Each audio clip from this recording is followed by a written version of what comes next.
Oh, I didn't know you're here. Well, like it ended early. I guess Man. welcome to Spoiler Kings, guys. What's the best way to answer this? Brandon Grizzly with Tank Kramer, guys. No, I just wanted to get in here. I'm so excited. I've been in the back like for 20 minutes, just like a little kid. Went around. Because I am so excited to talk about this stuff. I understand criticism of Michael, so I can't wait to talk about that. Mm-hmm. I understand what people are saying, what people are upset about. Just don't always agree. I love the number that we're getting because I told you it's $1 billion movie, $217 million. First weekend. I told you the international number is going to be crazy. 56% of it, the number, international. You know, like all these things are kind of coming exactly how you thought it was going to come. So it's nothing was surprising, but I'm glad we're going to be able to talk about it. I don't know if you guys watched Maul because I already watched the next 2 episodes of Maul. That was pretty cool. I didn't get a chance, but I mean, we got to get caught up on the last 2 episodes. So we might have to do something off stream, and then we still got to get caught up with the boys and Daredevil. We didn't get a chance to talk about those. Do you really need to get caught up with Daredevil? Really? It was a good episode. You know, he brought Jessica Jones into the fold. It's very highly rated. Very highly rated. Yep. I didn't think it was that great. Yeah. Not that I didn't think it was bad. I didn't think it was bad. I just was expecting A, and I think I got B. Mm-hmm. Because that was not the penultimate, right? That was 6. So it sets up the penultimate, which it did. I thought it did that very well. Because I think the next 2 episodes are gonna be really good. I'll reserve that judgment until tomorrow. Yeah, I hope. I hope it's really good. Because so far, I mean, I like the season. I like the season. It has less downs than season 1. Season 1 had a lot of my gosh. Season 1 was, man. If we got season 1 and season 2 together, how we're then it'll be like, okay, because the first half was all setting up, and then we get all the payoff in the second half. But to wait a year, difficult setting up for something that some people are anxious for. I think that's a difficult thing. And what do I mean? I look at the best thing that's come out on TV for me this year. I mean, obviously, From is out right now, so I'm a From fanatic. So of course I want to say that, right? Because it started off with a bang. It was phenomenal. Yeah. Episode 1 and 2 have been incredible. But the best thing is still, because it has a whole season, is Invincible. Invincible had 1 episode maybe that you could kind of almost consider filler, but it wasn't really even filler even then. Yeah, you can't wait to set up when you're on a secondary season. Like once you pass number 1, you really can't afford to set up a lot of stuff. So it's kind of hard to grade it. Yeah. Also, I read today that season 4 of Invincible, the finale, is the lowest rated finale out of all the seasons with a 8.9. Yeah, it kind of makes sense. Which. Yeah, I mean, because also because the finales in the other seasons have been really good. This one, I thought, set up the future seasons even the best. Because you had, I mean, you didn't even have like a big penultimate. You had a big penultimate, and then before that, and before that, so you had like 3 episodes. That led up. And then the finale was like I think you said it perfectly. It's the epilogue, because that's exactly what it was. It finished it. And it set it up, and yeah. So hopefully next season starts off running. But every other episode was great like that. That's every other episode. I mean, even 8.9. Rated 8.9 is still not bad. So it's not Marvel. It's not Secret Invasion. It's not that. Come on, guys. I mean, it's so good, and I'm so excited by it.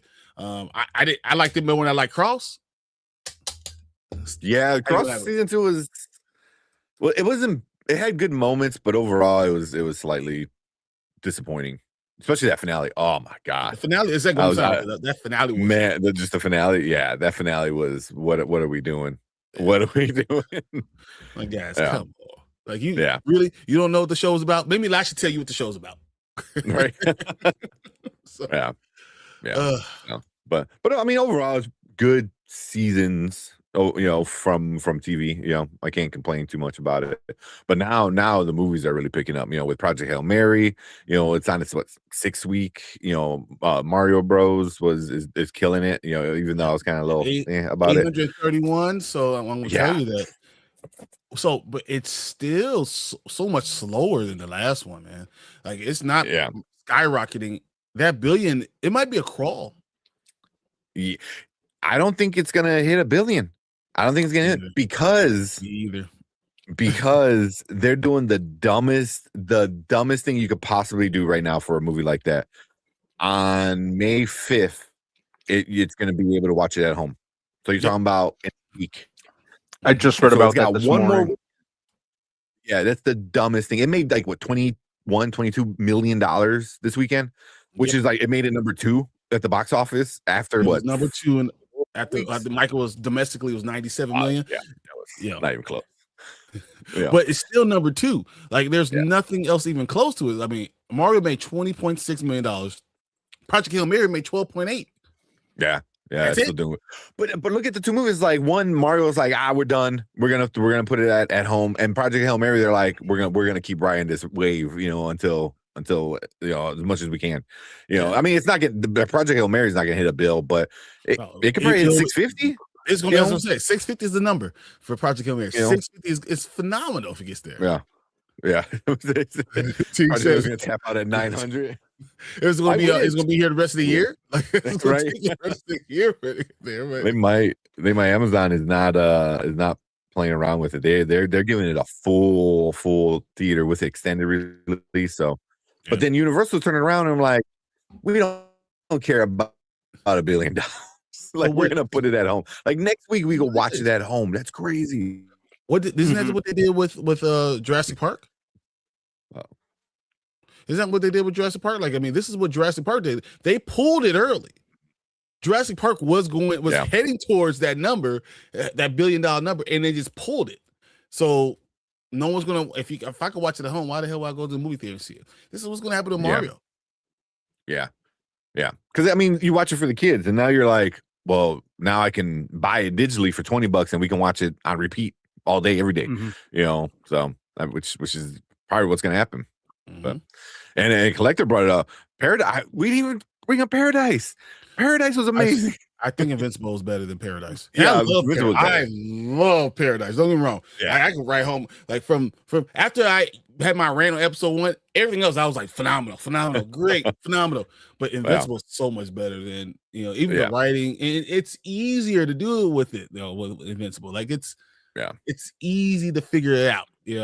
When it's animated. Yeah, even the cheap animated, because I mean, I'm not gonna lie, it did look cheap, but it was still $2.5 million an episode. Like it's not like it was the worst thing ever. It wasn't an episode of Looney Tunes and in 1992. Where they like running in the background just keeps repeating like Ren Stimpy or some shit. like was it Scooby Doo? Yeah, exactly. When they was running the whole time. So it wasn't that bad. But also, I mean, a lot of that money went towards an amazing voice actors. Voice actors. Yeah. But Paradise was awesome. Yeah, I love it. Invincible is 60-minute animated series is solid, but Paradise is awesome live action too. I mean, I think I would say Paradise is the best live action. Invincible is the best animated, but I would probably put Invincible as the best for me so far. They're the best overall. And don't get me wrong, like there's things that Finale was trash though. Finale was trash on what? Invincible. On Invincible? Oh, okay. Because Anzo with his trash thing. So when he says trash, I just say, yeah, you're like, yeah. No, but explain that. You just explain that. Yeah, I can't say it was trash. It was anti-action and stuff like but it was setting up everything else. Exactly. I can't wait for it. What up, Zach? Whoa. What's going on? Right now we're just kind of hanging out. We just started, but you want to come and talk? Want to talk about Michael? Come jump on and talk about Michael, man. Oh man, Michael was so good. It's you know what, when you said it, like when you watched it and your girls are like, "Can we listen to more Michael Jackson?" I get it, because that was exactly when it was over. I was like, "Damn, but look, you got to put some more like Michael on." You know, It was so. I mean, but it is exactly what it's very surface. yeah, It's very much just enjoyment. It's a celebration of Michael Jackson. It's not an in-depth analysis of his life. This is not a day-to-day talk about his life. I mean, you got to be thinking about all the things they had to cut out. Diana Ross said, "You can't use my likeness." yeah, and that's a huge, very super important part of his, especially that part of his life when the movie was getting a lot of stuff that they don't want to talk about Diana Ross. There's a lot of stuff you don't want to talk about. Like what's going on with that? What she was 25. He was 10. 10 years. Well, she's about 10 or 11 years older than him. Older than him. Yeah, and she knew him when he was 10. Was little. Yeah. So she's a lot big reason. I mean, she's a big reason with Barry Gordy. She's a big reason for a lot of things that went on with Michael. She's a big reason when he was living alone in New York. Because they didn't show that. There's a lot of things in his life that didn't show in the movie, but that's not what the movie was about. It's a biopic. It's cinema. It's about the music, and it's about fighting his voice. I mean, I think that what we got from I think it was Nia Long and Coma Domingo kind of really tells you what the story is really about. What they said. Yeah. Especially this movie, this story that they were getting into, this one. For sure. But like I understand the criticism. I do. But also, like, I go back and I look at something like Bohemian Rhapsody, which was the number one. I was like, it was kind of the same thing. It was a lot about the music. They maybe got into more of the problems, but also they did a longer stretch of Queen's career. Not just like here's up until like the family, even then. The family still said, "Oh, God, this is not true." They just put in things because it's a movie. Yeah. And in Michael's case, it's the lawyers, the family, how they want to be depicted. So like, it's through the lens of other things. So I going in, I understand it. But you know what? I won't fault anyone for enjoying the celebration, enjoying the music, enjoying the feeling you got when you saw Thriller, when you first saw Beat It, when the Crips and Bloods thing, having them as extras in the dancing in the video, just those answers, and even the nose job kind of things, the looks, all that, the animals, when you get into the review, I'll talk about Michael, how I saw Michael and how they kind of depicted him in my eyes as even maybe a little autistic, almost not even understanding, because in different types of ways, and that's just things that they kind of did. Doesn't mean it was true. Yeah, it doesn't. You definitely embellish some things, and exaggerate, some things to tell the story. Again, I like what we said on Thursday. It's a biopic, not a documentary. Exactly. So it's gonna be good. But I know Zach said hopefully next weekend go see it. Go see it in Dolby. Man. Hear the music. Yeah. Man. Yeah. It is a fun time. I thought. I agree. You're gonna sit there and just be like, damn, listen to all the music and stuff like that. Yeah, the hate from the critics, I don't see the hate from the critics. I understand criticism where you're like, but like getting into like a 27, I don't even know where it's at now, but it was like 27%? I think it was last 33 week now or something like that. But yeah, that's insane. That's stupid. No way. That's What's funny is the audience sees it, and then they had a revolt and say, "No, we're going to do whatever we can to make it get it higher and higher." It's like 97 right now. Yeah, it's at 97 right now. So it makes sense why all this stuff happened. I just understand why we're seeing it, and why I understand both sides why they're saying it. And I'm just on the side that I enjoyed the experience, and it's a celebration of the man, a celebration of the music, not the man, because the man was the side piece, a celebration of the music and of the fandom of Michael Jackson, if that makes any sense. Yeah, 100%. 100%. I think that's what it was. It's the music and the fandom, and he was just there. But yeah, because Off the Wall is like his 6th or 7th album. So like he had like 3 other. Ben. How do you show the rat and not talk about the album Ben? Yeah. Well, they skipped over a lot, and like I said, they only really focused on the big moments, like the real big moments, So because if you had no idea about Michael, like you're Gen Alpha, really don't know much, like you would watch this movie and be like, oh, he went solo with Off the Wall, and then he did Thriller. Like those are the only 2 things he did after the Jackson 5. It was like, obviously not, but that's what the movie made it seem like. It's like, hey, here's the 2 albums he did. It was like, you would have kind of led into Beat It, because it stopped at 88, and that's when Beat It's coming out. So I mean, it came out say 87, but whatever. That's kind of what it was leading into. But I think this is a great opportunity for people who have no idea what the hell Michael Jackson is. Do you realize that people that are born in 2010 are now 16 years old? Yeah. Oh my God. Michael Jackson died in 2009.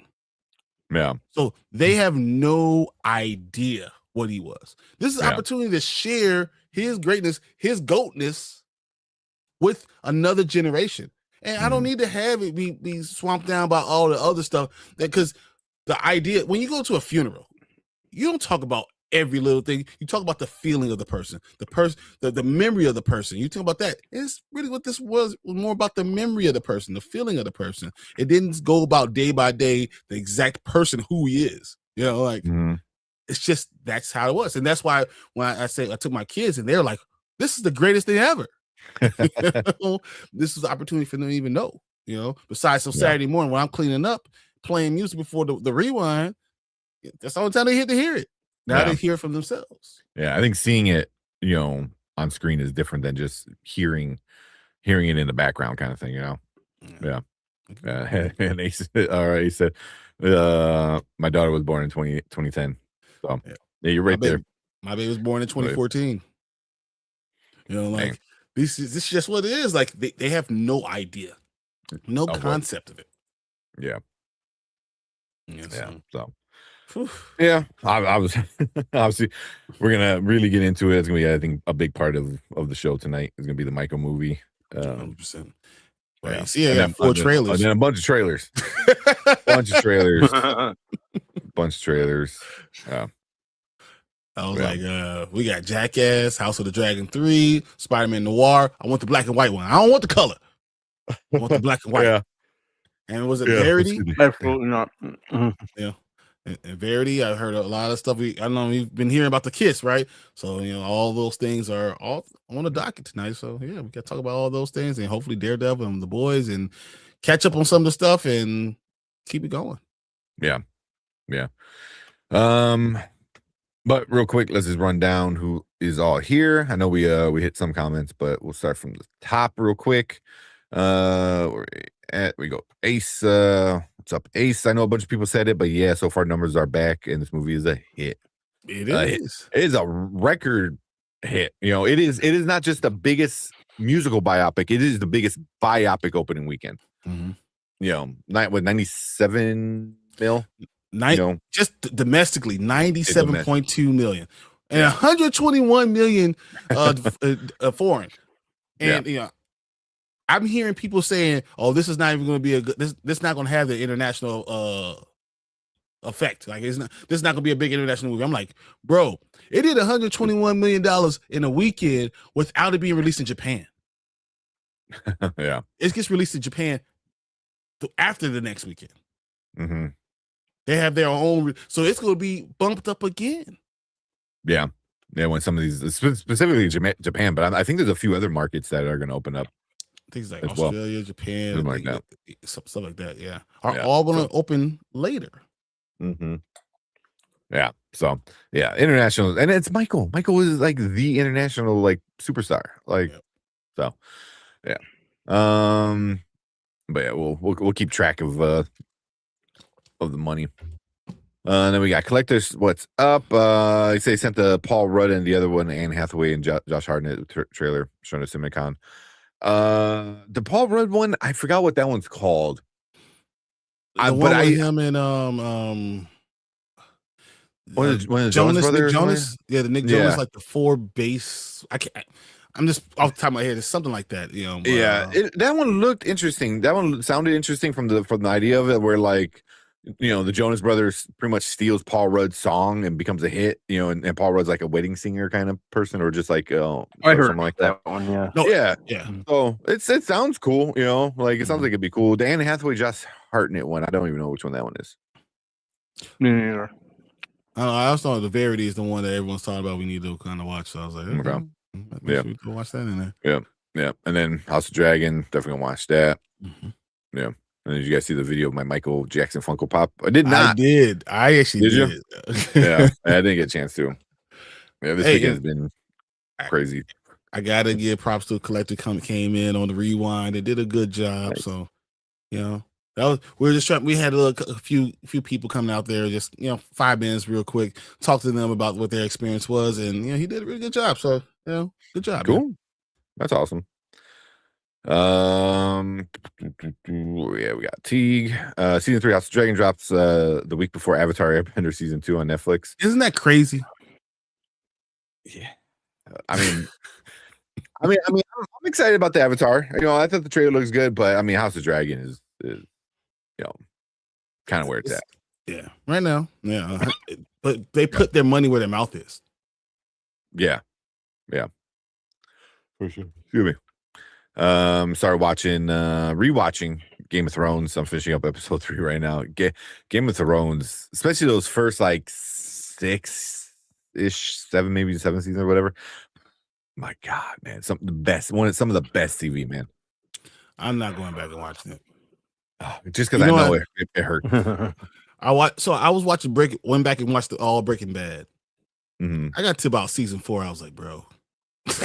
You know what's coming. I'm like, I can't watch this when I know what's happening. This is awful. Wait, we started rewatching freaking this How I Met Your Mother. This because we usually, you know, we haven't watched it in a while, so you know, we're like, all right, let's start it again. So we started watching it again, and then I didn't even notice Lord and Miller were executive producers of How I Met Your Mother. I'm like, oh, that's crazy. It was like, you know, it was like these great directors, you know, started off with shows. Same thing with the Russo brothers. Russo brothers started off with but they, you know, early on in their career with Community. You know, they were executive producer for that, and you know, that was an epic show. So, yeah. I guess these smart people know what's going to be good, and they kind of attach their names to it. So, or you look at these TV shows and find someone who's going to be good, and you say, hey, let's give you more. Yeah, exactly. I know. I know. Michael would bring in the green in full. That's exactly. Dude, they're gonna be sending the money in buckets, man, and in vans, and Brinks trucks is backing it up. Just going right up to who is it? What studio is released that? Was it Universal or Warner Brothers? I have no idea if it's Universal or Warner Brothers. I have no idea. Universal and Lionsgate. Okay. Universal. Yeah, Lionsgate. Damn. Lionsgate, that's a big win for Lionsgate. So did you guys see the pre-orders for different places that have different editions of the movie? Yeah, I saw the links. Like, that's crazy. I mean, because like, if you want to know it's gonna be $1 billion, they're releasing multiple like steel books, you know, of the movie. So it's like, yeah. I mean, I ordered 2 of them. I'm not gonna lie to you. All right. Yeah, I gotta order one. I gotta order one. I did Amazon and Walmart. I was like, I can't help you, bro. Nice. Yeah. Oh man, skip around a little bit. The Runtime Travelers, what's up, man? Appreciate you guys coming in. The finale of Invincible subverted all expectations. I expected a huge battle, but we got something more villainous and diabolical. Exactly, man. That's why I was sitting here and I was waiting, because so many people who haven't read it, you know, were saying like, oh man, it's gonna be a bloodbath on Earth, and Mark and Nolan are gonna go crazy, and am I good? You're freezing up, man. Am I good? You're freezing up. I don't know what the hell happened. Like I literally got nothing on or open. So all right. Hopefully I'm good. You sound good now. So okay. Yeah. I don't know what the hell. It just literally went like so. But yeah, it's it was a good finale. Yeah. I think it was it good. Caught people a lot off guard. The problem was you did such a great job. Like the greatest episodes, like if we've ever animated episodes we've ever had, are like back to back to back, right? And then you have a finale. That's a problem, yeah. You know. There's no way that you can end the story without this giant battle and Mark's about to die and Nolan gets his heart ripped out without, you know, having things like that happen, without, you know, not having that story. Like the storyline would end, then you wouldn't even have a next season. Like I don't know what we wanted, you know. But I mean, think about what happened with Eve, Mark, Nolan, Debbie. Like I mean, there's a lot. There's a lot. Yeah, there's a lot. That's why I was like, we're only about halfway through the story, you know. So it was like, there's still a lot of. If we get another 4 more seasons, which I hope we do. Also, I found out like this season of Invincible was the least amount of comic books used as you know story. So because I think usually it's around 20. I think this one was about 13 issues. So, but it makes sense. You know, it was like you kind of want to sit on the Invincible or the Viltrumite War, which is massive. So, yeah. Oh shit. My bad. I'm in like his super knee pain. has been Oh man, it's been like rising up to my hip and my side been killing me. It felt like I slept on a basketball or some shit. Like it's just like super sore on one side of my. Well, it's also because of all the stuff you do, you know, at rehab too. Man. Don't you gotta go there tomorrow? So I started going back 3 days a week. So I was there today, and then I go back tomorrow and then Thursday. So that's my schedule until the end of June. Trying.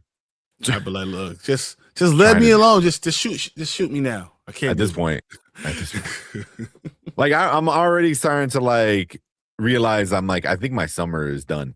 Like I don't think I'm gonna get a summer, which fucking so sucks. Yeah, for real. Yeah, because I was hoping I'm like I get surgery. I mean, granted, I'm not gonna be able to like run a marathon, but you know I can do this, I can do that, and like nope. You did too much just going to C2E2. I was like, this man. But it felt good. Like it felt fine. It didn't feel because bad. you didn't use anything. You didn't break any scar tissue. You didn't do anything. Yeah, just walk. Which I was like, that's all I want to do. That's all I want to do is just walk.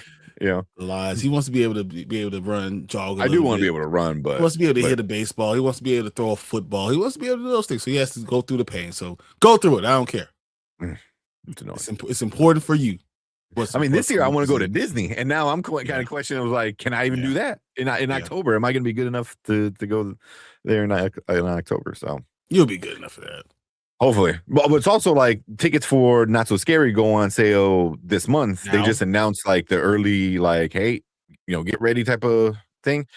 And it's not like Disney is like, yeah, here's your money back. You can do a refund this. So because if you're going to spend the money, they're like, figure it out. So you better get on the train, get on the plane, and get one of those little scooters, and move it around. Yeah. Throw the kids on the exactly side. What they said. We're in one of those Disney wheelchairs. Yeah. Yeah. They're free. Get a rascal. They're free to rent at a Disney. So you see, I just found out like the weirdest thing at I think Tokyo Disney, they have giant adult strollers because the men will push around their like girlfriend. And I'm not even, I saw the video is wild. Like these women just in this giant stroller and the men just push it. I sent it to my wife. I'm like, hey, this might be us. Reverse though. Yeah. Oh no, Dan, she's pushing me. I got the 2 kids. If I see Eric, if I see you getting pushed by Erica, I'm coming to get you. Oh man. Yeah, no. We when I couldn't walk, you know, we wanted to go to the Goodwill, so we went to a Goodwill and tested it out, and they had a wheelchair, and I'm like, nah. she I love like, her, but she's like hit this, hit that. I was like, everything. I was like, oh man. So yeah. All right. Almost caught up now. I know Zach said he hasn't seen it, so hopefully he sees it. Let us know. Or yeah. We got Fernando in the house saying what's up. Asking if all caught up with that Rooster. I don't even know what that is. Yeah. And she goes, no, she's my daughter. She loves Michael. Show. Oh, yeah. I got it. T talking about Maul. I heard these last 2 episodes are really good. I thought this last good. Phenomenal. I mean, and the Inquisitors and dude, there's this lightsaber fight with Maul and both Inquisitors. Bro, good Lord, is so good. I heard. I saw one of the guys I watched, he did a non-spoilery, kind of quick review on a short, and he said that episode might be one of the best animated Star Wars episode. Dude, it was ever. I've never. I was like, the lightsaber battle was so fast. The writing was phenomenal. The feeling was so good, and I'm sure that Anzo hated it, but it doesn't matter. It was good. That's funny. Hey, Mama Bear. What's up, Mama Bear? Hey, Mama Bear. All right. So we'll see. We'll get a chance to watch it. I know we want to watch the bigger ones first. Yeah, we gotta get all these ones out, and hopefully, I mean, I thought that was actually a good one. So we can do that too. Yeah. It beat Oppenheimer. It beat everything. It is the biggest opening weekend for a biopic. So I wouldn't be surprised if we could come back next week and say it had less than a 70% slip, like it, or 30% slip, like it still be 70% of its money. I wouldn't be surprised it makes domestically $68 to $70 million next weekend. Yeah. Oh, yeah, for sure. And it still would make it like, I think it would make it like the highest weekend. Because I think Bohemian Rhapsody made 60. Yeah. 7 opening weekend. So if it makes so if it does that, and on its second weekend, it made the second best. It made Bohemian Rhapsody money. So, but yeah, it's real quick. I want you guys to check this out. Tell me what you guys think. Danny made this. Danny's here. Danny made this. It's about Anzo, so I want you guys to watch this. Oh, you ready? Let's go. Here we go. The hatred is strong in you, Anzo.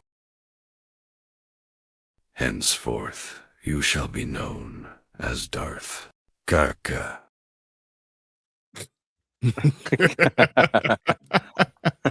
What? Danny did it. I was like, bro, Danny, you got to get a picture of Anzo there instead of Anakin. But the fact that he says Anzo is also Darth Kaka, I was like, bro, I'm done. I am done. Phenomenal job, Danny. That's funny. Oh man, yeah, that's funny. Sorry, I just jumped into that, but I saw Danny and I want to make sure everyone else sees it immediately. He isn't Anzo; he's Darth Kaka. Oh, that's funny, man. That's funny. What's up, Tony? Yo, man, it's them Spoiler King boys.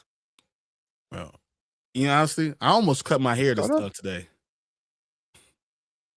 No, really? It was almost the day I almost cut my hair. It was so hard. Too much. See, once you start thinking like that, it's coming. That day's coming soon. I'm gonna come in one day. I'm gonna have a hat on. You will know. Well, it's not like you can hide it under a hat. So it's like just you wearing a hat. Like, oh shit, he did it. Oh man, yeah. Go back to like when you first started doing. So I'm gonna go stuff. It's gonna hack. So when you start, I have like ready made like lines in my head. In my hair, so like I've been letting it grow from the roots because it's just so much like it's terrible. But so when I cut, I'm gonna cut all the dreads off, and I think I'm gonna leave a little mini fro, and then I'm gonna cut it really low. And start over again, man. But it's so hard because like I think I'm ready, and then I start thinking about it because it's been a long time. Like This hair is really long. No. You know, Yeah, it's just yeah. so hard to do. Yeah. No, Robert, no. Collector was no. It's like, Fernandez, you know what? Shave it. Do it. Exactly. Do it. Oh Yeah. man. Oh man. What's up, Rosemary? Rosemary, how Hey, you I'm new to your doing? channel. Appreciate it. Appreciate Right now, we're it. just saying what's up to everybody coming in chat. We're about to watch a bunch of trailers, talk with Michael. Hopefully, we get into some of the stuff we got to get caught up on with boys. Daredevil and starts tomorrow, so we Daredevil. gotta do Daredevil. So yeah, at the very least, do Daredevil. Yeah, dude, but I mean, for sure, Michael's. Tony, if I retwisted this stuff right now, my hair would be. It's already down the middle of my back. It would be way stupid long, so stupid long. Like, man. But you know what? It's so long that I can't sleep. Bring back the high top. Do the kid and play. Get that. I would do it. I'll do the Gumby. I would do the Gumby. The Gumby. That's funny. Oh man, it's gonna be fun. It's gonna be fun, and I'm gonna be so nervous. That's perfect for him, though. So that is funny. It is funny. Caca. Oh man. It said, hope you guys got your tickets for the Mad King play in July in the UK. I forgot that's coming out. That sounds awesome. Same. Yeah. You know how much I would love, like how much I would love to go to United Kingdom this year, but because I'm opening a new restaurant, I got to wait till next year. We're definitely going overseas. I want to go to England. Well, I want to go to England. I want to go to France. I want to go to Madrid in Spain. Oh yeah, England was pretty fun. I wanted to see more of it while I was out there. I gotta plan that out though again. Yeah, I want to do Ireland. I mean, I want to do all the things you said too, but I want to do Ireland. See all the cool castles and stuff. I thought so. We were going to go for the Michael Jackson concert. For This Is It, and 8 days before we left, he passed away. Yeah. So we were on our way going to go, and then he passed away right before. I was like, crap. So I mean, at least it saved you money. That's true. But so the tickets were refunded. It took about 2 months, but the tickets were refunded. Damn. Yeah, well, that's good. That's good. And that sucks though. It takes that long. That money is just caught up in the air for 2 months. Yep. Just sitting there waiting. You're like, where's my money? Yeah.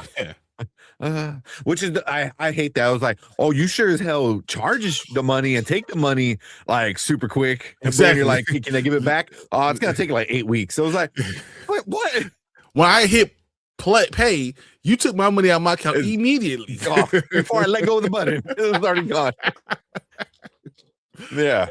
But when you ask for it back, they're like, oh, well, we got to do this. And I was like, just hit the button. Just hit the refund button.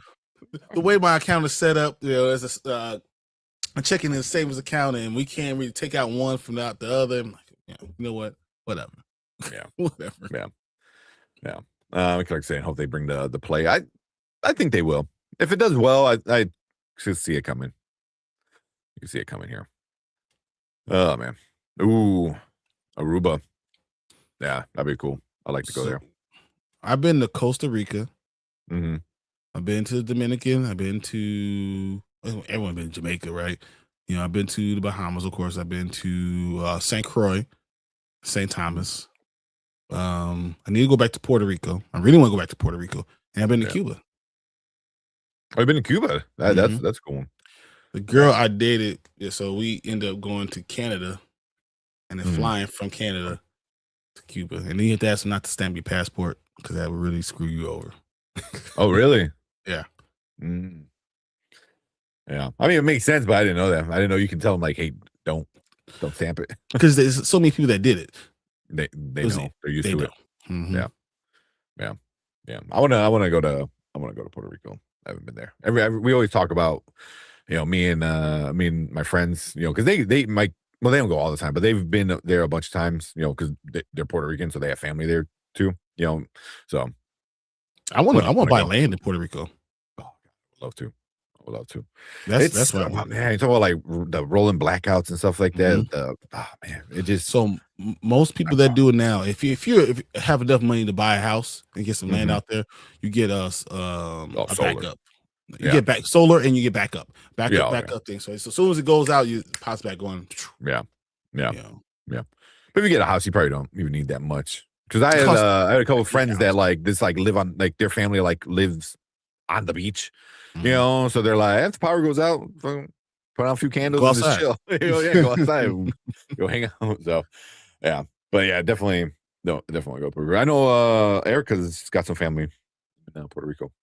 So I seen the video of them like my friends driving cars up the mountains. I was like, man, it was like you can't see the one road. lane and it turns and like and you're going up and you can't see. So if someone's coming down, you're going up, bro. Man, it's some scary shit. Oh man. I said, Mom Bear, if Brian and I decided to cut our hair, how would you feel? I would definitely miss the locks, dude. If I cut it, out I have to have it. Pick with this guy go black and she's in mourning. I should make a wig out of it. It's enough hair that I can make a wig out. Just put it on Milli Vanilli, and then in the middle of a show, I just go, rip it off.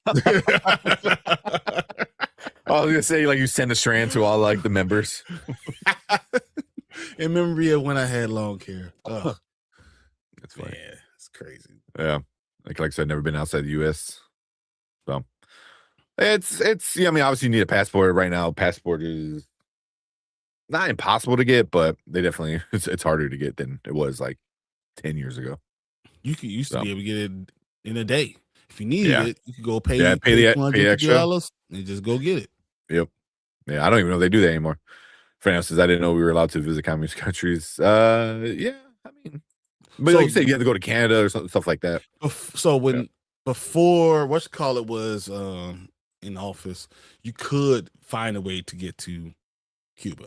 When like Obama and all that stuff you can find a way. But even then, like it's just safer going to Canada than going to Cuba.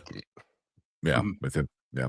Well, they had those the people going out there to help out because of all the, there's no gas, like the blockade, so like there's a lot of crazy shit happening in Cuba right now.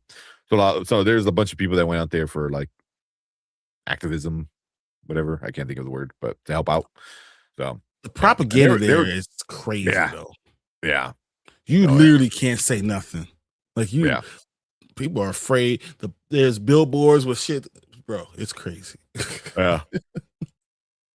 Oh man. Yeah. You really feel like you're gonna get like black bagged and like with a and just grab you like just disappear. Yeah. Rosemary said, "How are you guys doing?" Feeling pretty good. Feeling good. I mean, Tank got a bum knee, so still doing it. And I'm just I wouldn't be as pissed if I didn't go back like 6 weeks. So annoying. It'll be fine. This is what's the right thing. You'll be good. Well, oh man, all right, we got Kyle. Man? Hey, what up, though? What's going on, man? You from Detroit now? From Detroit, bro? What? Right. Well, there you go. Collector's like movie time, trailer time. So yeah. Who said we're doing House of Dragons first? I mean, that's the one I wanted to see. To think, are you able to crack your knee? Man, if I crack my knee, it might fall off, bro. like honestly. But right now I have a lot of it's called like Carta Heal. So basically, from what I understand, it's like it's like a patchwork for arthritis. So it has to be like early onset arthritis, and they were gonna only do like 1, maybe 2, and they did it by 6. So I have like these little in the X-ray, you see all these little white dots like along my knee. They then as you get more time, they start to like disappear, But the one behind my kneecap is the one that fucking sucks. That's one sucks. Because whenever I add compression to my knee, because a lot of times people are like, "Oh, just wear compression brace, Mhm. because of the injury that I did a few weeks ago. But I'm like, I can't put pressure on my kneecap like that. If I push it in like that, that shit hurts like all hell. Like all That's hell. crazy that you can't do that. So it's like my elbow locks up Mm. a whole lot. I know I'm going to have arthritis in my elbow. I know it's because I freaking still bench 450 pounds and I don't listen. And like I don't want to be the old guy with the damn elbow pads, right? Like they got their elbows wrapped up. I don't want to be that guy. Yeah. So Yeah. I know it's coming. I can feel, but locking up, I use good pressure sleeve. That helps out a whole lot. So you can't even do that. That's Yeah, compression. I have it wrapped up right. Like right now, I have my ice pack and I just got a ace bandage and wrapped it up so it's a little tight, but I can't make it too tight. Because once that kneecap gets pushed in, like, and it wasn't too bad until the injury. The injury, I don't know whatever it did, it just puffed everything up, so it hurts you. Sucks. Yeah, that's why I'm like I'm so fucking annoyed. Like every time I pull up to PT, I was like, who wouldn't be? Situation like that, that's super annoying. Yeah. All right, a few more, then we're gonna get going. Sorry, but I gotta ask Simba. There's word of a supernatural movie coming. I'm excited. I know that was that Legacy of Blood fan made trailer. Mm-hmm. I know that was a big thing, and I mean with the Valentine's Day comic book in 2026, there's been a lot of different things like that. But I don't know if there's going to be a supernatural movie. And Jensen Ackles is just busy as shit. Yeah. But who knows? I mean, sometime soon we're gonna get the reunion in The Boys. Yep. It's probably this week. I hope so. I hope so. Yeah. But with the final countdown, which still has a second season coming up, right? And then The Boys doing all that stuff, and he's a finalist for Batman. It's a lot of stuff, so he's the one that you gotta get, because I promise you, everyone else got time. Yeah, everyone. Misha Collins, good there. You tell him, just hint at it, need to be there. He'll be there. He already has the trench coat on.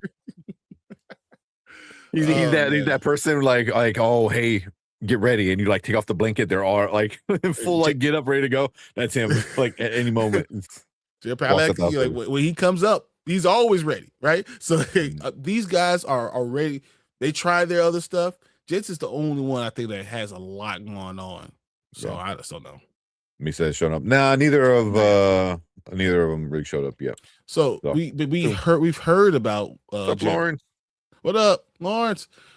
We've heard about Jared. Because we've heard about Marathon.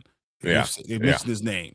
So we're going to get Marathon. Also, the rumor is Marathon is supposed to be like the Flash of the universe, kind of like A-Train, but I guess more so like the Flash. He's the one that A-Train replaced, I believe. Yes. Yeah. So supposedly the rumor is he's going to be heavily inspired by the Flash that we got, Ezra Miller. Miller. Really? So that's the rumor. And I'm like, that'd be funny. That'd be funny if they kind of like take real life shit and put it in The Boys more. And he's more like Ezra Miller, but actually have actually be like the Flash. It fits the show. It fits the show. So wow.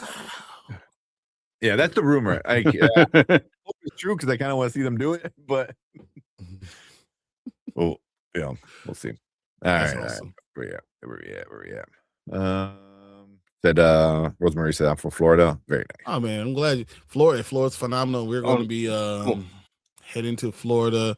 I have to open probably a new restaurant sometime in July. I'm like, good Lord, it's the in Florida. Another one in Florida. Yeah, we had two more. We got one in Green Acres and one in Pembroke Pines coming in. So nice. That's awesome. All right. We're saying what's up. I mean, 2-3 hour movie is easier from 23 episodes. Can happen. Yeah, can happen. It can happen. No. And I think that everyone loves it because Supernatural still has conventions and people show up and show out in droves. Yeah. I feel like he'll make time for it. Like Jensen Ackles will find a way to make time for it for sure. But they love it. Everyone loves it. And Jensen talks about it all the time. You know, Yeah. that's why it's so big in the boys talking about a supernatural reunion because it's so big. People still love it. Yeah. I was watching Supernatural this morning. Yeah, Brandman's definitely flexing. That's a no kidding of him practicing like airbending and shit. Yeah, he's like floating in the air. Say what? Talking about you posting videos of you airbending and you know practicing your firebending moves. Yeah, your Ozai. Yeah, because the one I believe that was the one today where you were doing the like kind of holding yourself up with the legs. And it was like, your mom's awesome because she was just like, I don't know if you were able to hear because I know you had headphones on and I know she didn't say it loud, but in the video you heard it, and she was like, oh, look at him, he can do anything or whatever. She said something like that. I was like, oh, that's awesome. So, yeah, yeah, like even your mom's like hyping you up. So I was like, that's awesome. Yeah, that's why I like exercising with my mom. Yeah, the ultimate hype man. It's like always gets you going. Yeah, right? boy. Yeah, my dad would be like, "Long live the king." Every time I try to do something, I'm trying to bench 400. He goes, "There's another." He's like, yeah. Thanks, Dad. Man definitely does a Chuck Norris exercise. 100%. 100%. Doing push-ups like this, just yeah, like, man. yeah. And then he's like, "Hey, watch this, guys." Like, is he on air? Is he literally doing push-ups on air? His feet not even on the ground. This don't make any sense. Yeah. So we have Culver's in Orlando where I live. I just have not had a chance to go. There's a couple of them out there that I know. We are more towards Miami though, so yeah. Yeah. So and we had Culver's the other weekend on Sunday because the kids were like super cranky and they only love crinkle cut fries, the regular fries. So I'm like, I know Culver's got it. So I got to you with some coupons.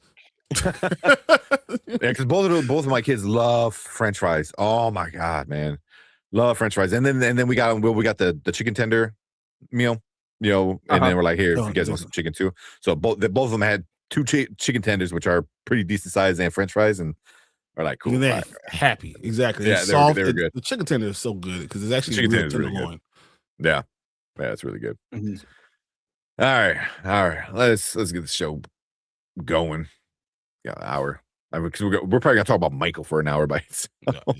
100%. Yeah, get this ready. I haven't seen any of these trailers. Yeah, right. Yeah, that's why trailers. I heard. I haven't seen any.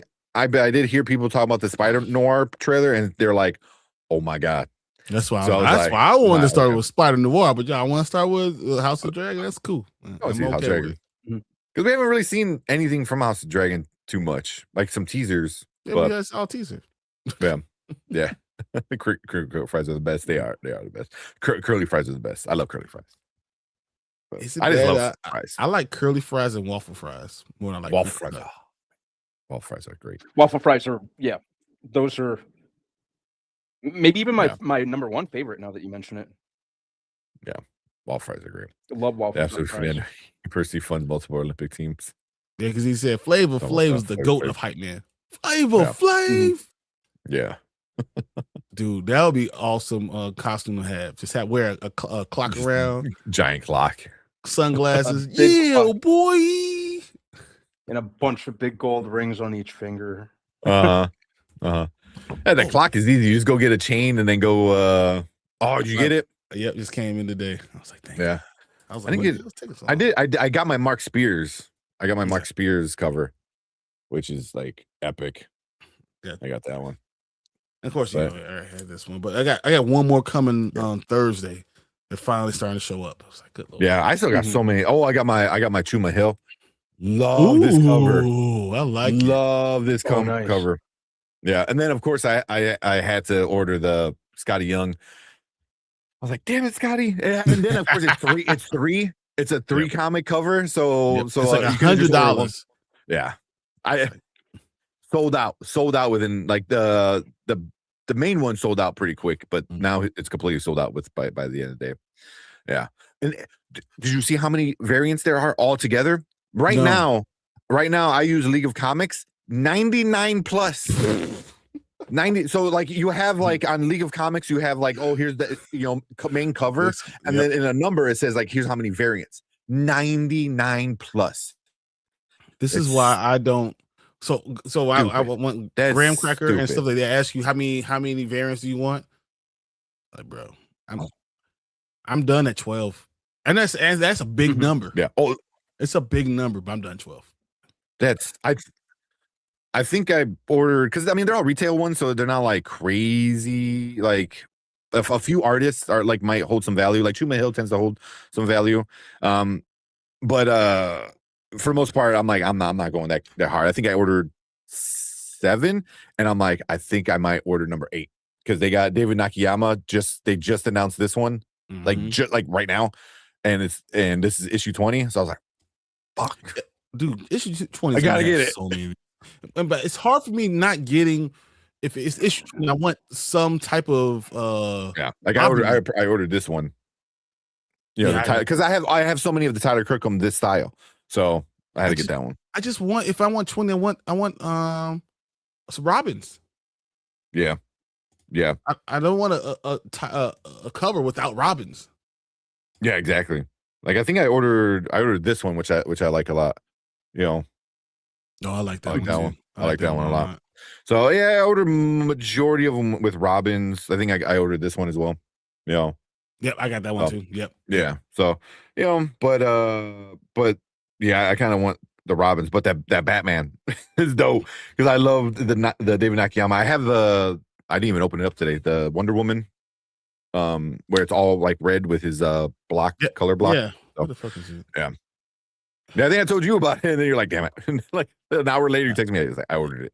Yep. I was like, it's somewhere here. So I think that came in today. So but yeah, I got a bunch more coming in, but like they're all finally starting to come in. It's all one at a time, which is annoying. Yeah, 99 is a lot. That's insane. No, it's insane. It's a problem.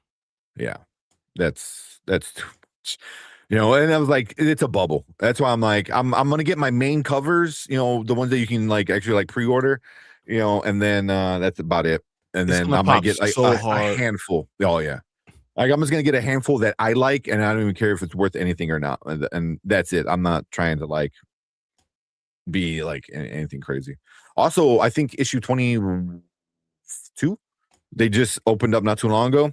Dan Katana or whatever his name. He did some of the more expensive covers that are going out right now. He's going to be one of the main, I think, cover B.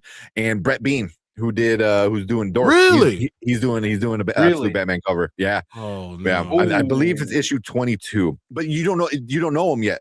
So like on League of Comics, it says like, oh, here's the artist, and you can pre-order it, but it doesn't have the cover yet. So they're probably hiding it for spoilers. Exactly. Not just spoilers, but also make more money. Yeah. Yeah. But I saw, I'm like, oh, that's cool. The Brett Beans is pretty cool. David Dan Katana. Name. Yeah. Oh man. But all right, let's watch some trailers. And then get into Michael. Where we at? Let's go. All right, what is up? Welcome back to Spoiler Kings. We got another trailer reaction for you guys tonight. This one is the new House of Dragon season 3 trailer. I heard good things. I haven't seen it yet, but I'm hyped for season 3. Season 2 was not the best, not my favorite. It was okay. Yeah. I'm ready. Once again, they spend a lot of money on these episodes, $25 to $28 million per episode. So, yeah. I was kind of burned by season 2, but it's not enough to make me completely quit on the show. Yeah, exactly. But all right, let's check out this trailer and see what we get. Whoa, that looks massive scale. That looks super epic. A lot going on in that trailer. So maybe the cliffhanger at the end of the last season will be all worth it. Yeah. That trailer definitely Hanzo, hooked me get in. out of here. He put the vomit emoji Oh, too. You can watch day one. You know you're gonna watch it anyway, dude. Yeah, Just let Darth Kaka be. No, that looks big. Like that's what she said. But that looks just scope wise, that looks awesome. And you know, one thing that I've consistently liked about all the seasons is the set design and the costuming, and Matt Smith, like he crushes it every time. That dude's just a joy to watch in pretty much anything that he's in. So even if this falls flat, personally, I know I have that to fall back on to keep me engaged. But yeah, this looks like it's gonna fire on all cylinders and hopefully deliver. So yeah. Well, you, Brian, what you think? I'm still considering. I think it looks really, really good. And I'm thinking about the story and how the story is going to have to go. And I don't know if I want to like it. And I think that's exactly what they're going for. So I don't think that that's necessarily good or bad or anything, same thing negative at all. I'm not sure I want to love the story because you know where it has to go. Eventually. Yeah. You know, so like somehow it has to get to this point, and I feel like this season is going to be that turning point where it's just going to go haywire. And it's funny because they're saying after everything goes haywire, all the other seasons, this is going to be crazy. And I want to watch every episode and be on the edge of my seat, still saying, I'm not sure I like this. I mean, it's a story in Westeros, so you know, there's not a happy ending, you know. So, well, but yeah, this looks good, man. His dragon was that Damon's dragon. That that is the best dragon. He's just a monster, like just huge, vicious looking, you know. And then you have you know Matt Smith riding around on him. Yeah, like him landing at you know what is like the throne room it looked like or something. Like, you know, that was epic. You know, and we only seen that one other time, you know. And it was cool to see, but then that was that season of Game of Thrones. But see, man, I still think Damon still got to go against Aemond. Oh yeah, 100%.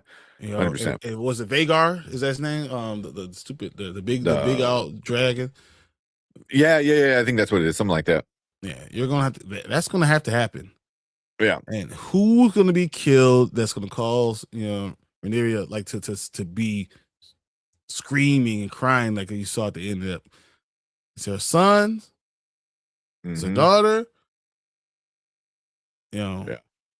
Is it Damon? Is it? Yeah, exactly. That's the problem. Alice, you already know the story. You know where you're gonna go. You know where you're heading. So at the end of the day, that's what it is. So. Yeah, but you know, it's you're here for the ride, kind of thing. You know, I mean, even when he's like, "Oh, and our kids are gonna be in charge forever and a day," I was like, a day. Yeah, a day. Yeah, I was like that. I mean, that's the part that kind of like really pissed me off. I guess a spoiler if you haven't seen Game of Thrones at this point, 10 years later, it's like knowing that none of this fucking matters because a Stark ends up on the throne. The worst. It's so fucking annoying. It's so annoying. And then, yeah. So, but yeah, it looks good. It looks awesome. The dragons are cool. So yeah, it's gonna be a fun season. Because they're only doing season 4. That's it, right? Yep. There's 3 and 4. Yeah. So this is the start of the second half of the series. It's the thing changing direction, and all of a sudden everything's going downhill from here. Yep. All happy fun time. If you thought you had any happy fun time in the first 2 seasons, is over. Yeah. Yeah.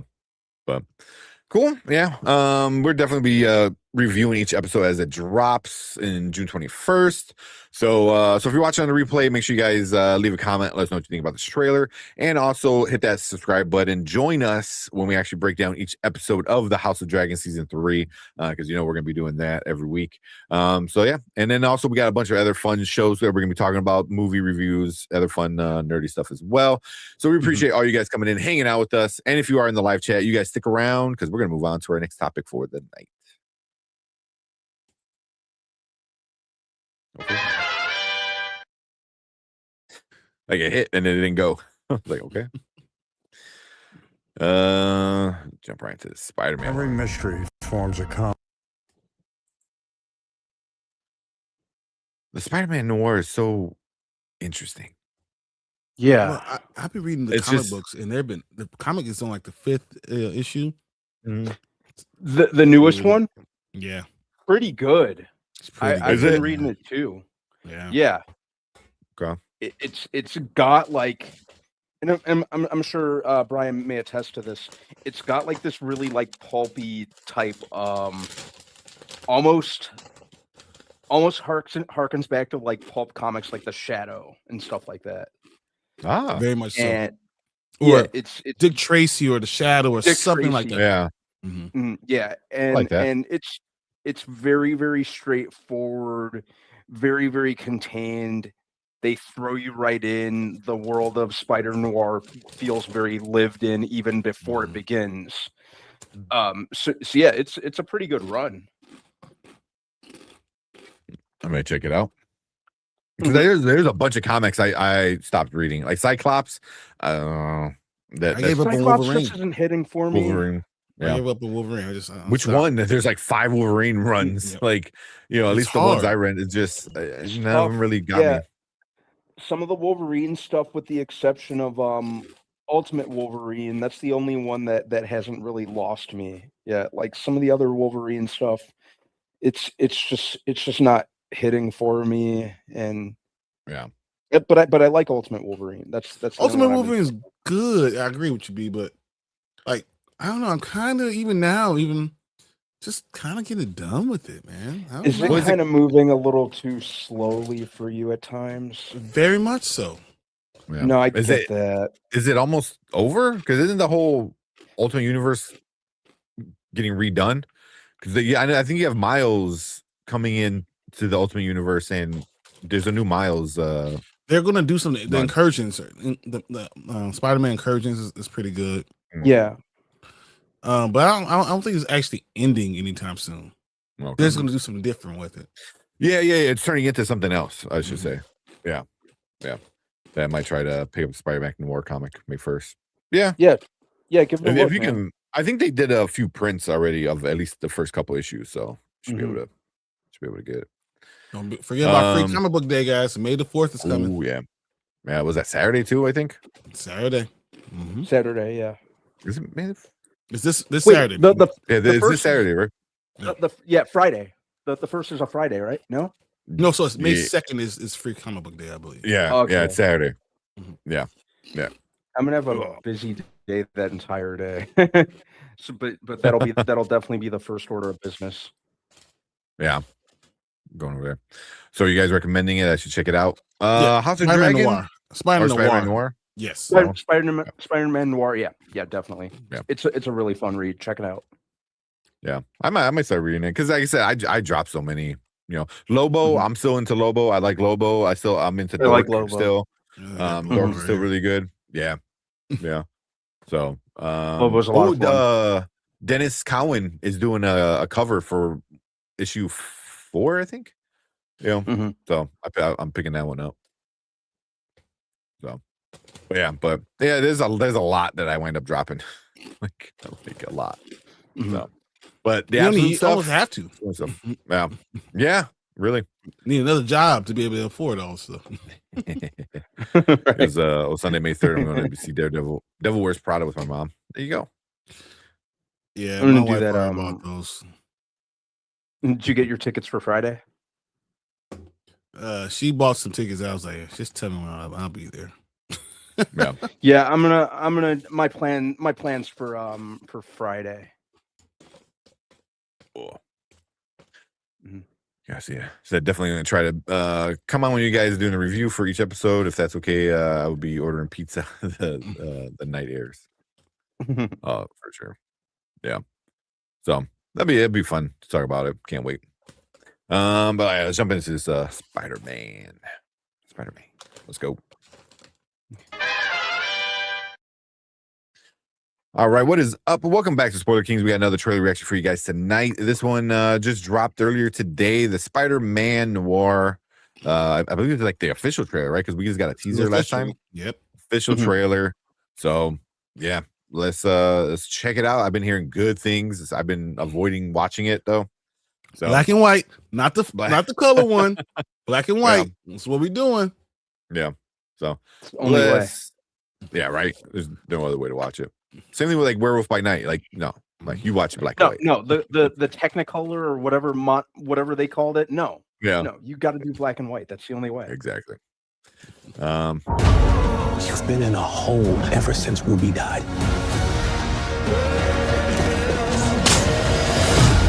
We're chasing ghosts. Maybe we can be alone together. This is your chance to put that shovel down. So what are you waiting for?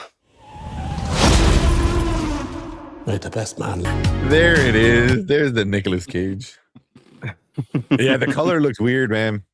Yeah, Like, yeah. it didn't fit. No, it's yeah. It's like when I Love Lucy went to color. It just didn't feel right. I was gonna say Dick Van Dyke. Dick Van Dyke. That's yeah. Yeah. No, I'm liking this. You know, I hope we get on top of everything that we've seen so far, which looks great. I hope we get like a noir style Nicolas Cage voiceover narrating each episode, just to really go 100%. all in for the noir experience. No, I like how this looks. I love the stylized, you know, kind of black and white look, the way that it looks to be shot. I'm liking those Dutch angles they're using. I think that suits the noir vibe. And just Nicolas Cage. Say what you will about some of the stuff that he's in, but that dude like always puts in 150% into every performance. So it'll be fun to see Nick. Yeah, it'll be fun to see Nicolas Cage play the live action version of Spider Noir. Yeah. Yeah. But yeah. So what is this going to be? 8 episodes? Did they say how many we're getting? I think it's the usual 8. I thought. Yeah. Probably. Let's see how it goes. Hopefully, what do you think, Brian? it's good enough to get a second season. I'd watch another one.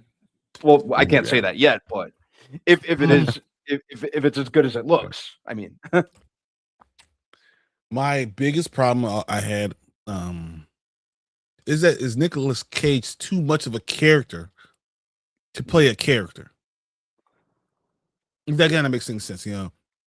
He's a character. I think Being Nicolas Cage in himself, just he is a character. So it's hard for him to believe him as, you know, Spider-Man Noir because he's already a character. It's like if you had Nicolas Cage playing Dick Tracy, he's really playing Nicolas Cage playing Dick Tracy. You know what I'm saying? So it'd be like playing Nicolas Cage being Spider-Man Noir because he's already Nicolas Cage. Yeah. You know, and I follow. everything around it could be really, really cool, but he's such a entity in itself. He's such a character in itself that it's hard to look at him and say he's anything else but Nicolas Cage. Yeah. Yeah, I wonder if that's going to be my feeling or not. I don't know. But I mean, that's every Nicolas Cage movie, you know? I mean, it's like, you know, Con Air to, you know, Face Off, you know, a movie where he actually plays himself, you know, with massive weight, you know, But that's the point, that he can do that. He's such a big character of now who he is. So now trying to go back to that now, it's hard. Yeah. Ben O'Reilly. I can't see him as Ben O'Reilly. Ben Riley. Okay, see that because it's Nicolas Cage. Yeah. He's Ben Nicolas Cage Riley. Exactly. Ben Riley, guys. My fans call me Nick. It's random. So I had to look it up. So Spider-Man Noir premieres on MGM Plus May 25th, and then all 8 episodes of the first season will be available streaming globally on Amazon Prime Video May 27th. So it's just like From. So I get to see From. We release it Saturdays at midnight, and I get them because I have MGM Plus, but everyone else gets it after. No, you don't, because I tried watching it. Oh yeah, no, I had it. You have MGM. I don't have MGM Plus. I can't watch it. I can try. I get it on Amazon. Nope. Really? I can watch season 1. I can watch season 1 because there was an issue with where I watched stuff this weekend, and I was trying to watch From, and I couldn't. So I'm like, let's go on Amazon, and then it's like locked. I was like, really, mother freakers? That's all right. So we have ways around that. I mean, no, we don't. Yeah, but they're pushing this MGM Plus, which kind of pisses me off. I was like, I already paid for Amazon. It's like, you're Amazon. Don't be anything else. But at least if you want, you get it 2 days earlier for your MGM, and then globally, and then you get all 8 episodes. So it's a binge watch. So kind of sucks. I don't like binge watching, but it is what it is. So especially with a series like that, yeah. So May 25th is a Monday, and then Wednesday everyone else gets it. Yeah. So so if it all comes out on Wednesday, maybe that Monday afterward we'll review the whole season.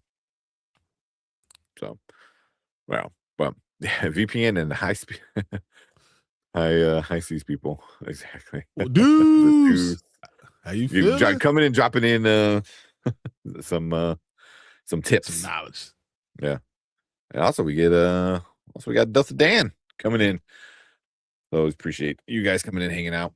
Yeah. For legal reasons, we do not know ways around that. Exactly. We have no idea what we'll ever be able to do. I don't know. What's the thing they always say? Like in Minecraft, everything that happens is in Minecraft. So something stupid. Oh God, I hate the world. That so stupid. But cool. This looks awesome. We're definitely gonna be reviewing this when it comes out, because that. It's gonna be fun, but for better or worse, Brian's not wrong with Nicolas Cage. So at the very end, we saw him being Nicolas Cage. So I like the little Cageisms, that slip in there. So I think it might be fun with that.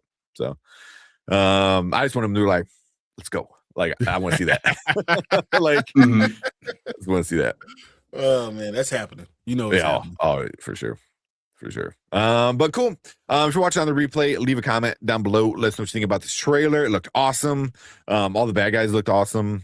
Was it Gleason is like one of the best actors around right now, and it looks like he's playing Kingpin. I assume so. So it's gonna be good.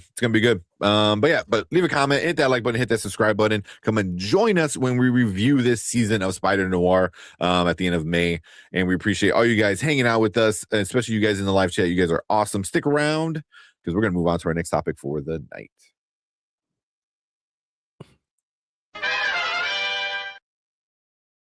Keep pressing button for it. I see everyone in here is I allegedly know. Exactly. These are not. We heard from somebody else that's talking about ways we could get around it, but we will never do that. Yeah.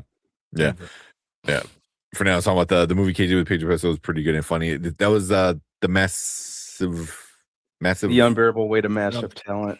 That's what it was. The movie's awesome. It is. Movie is awesome.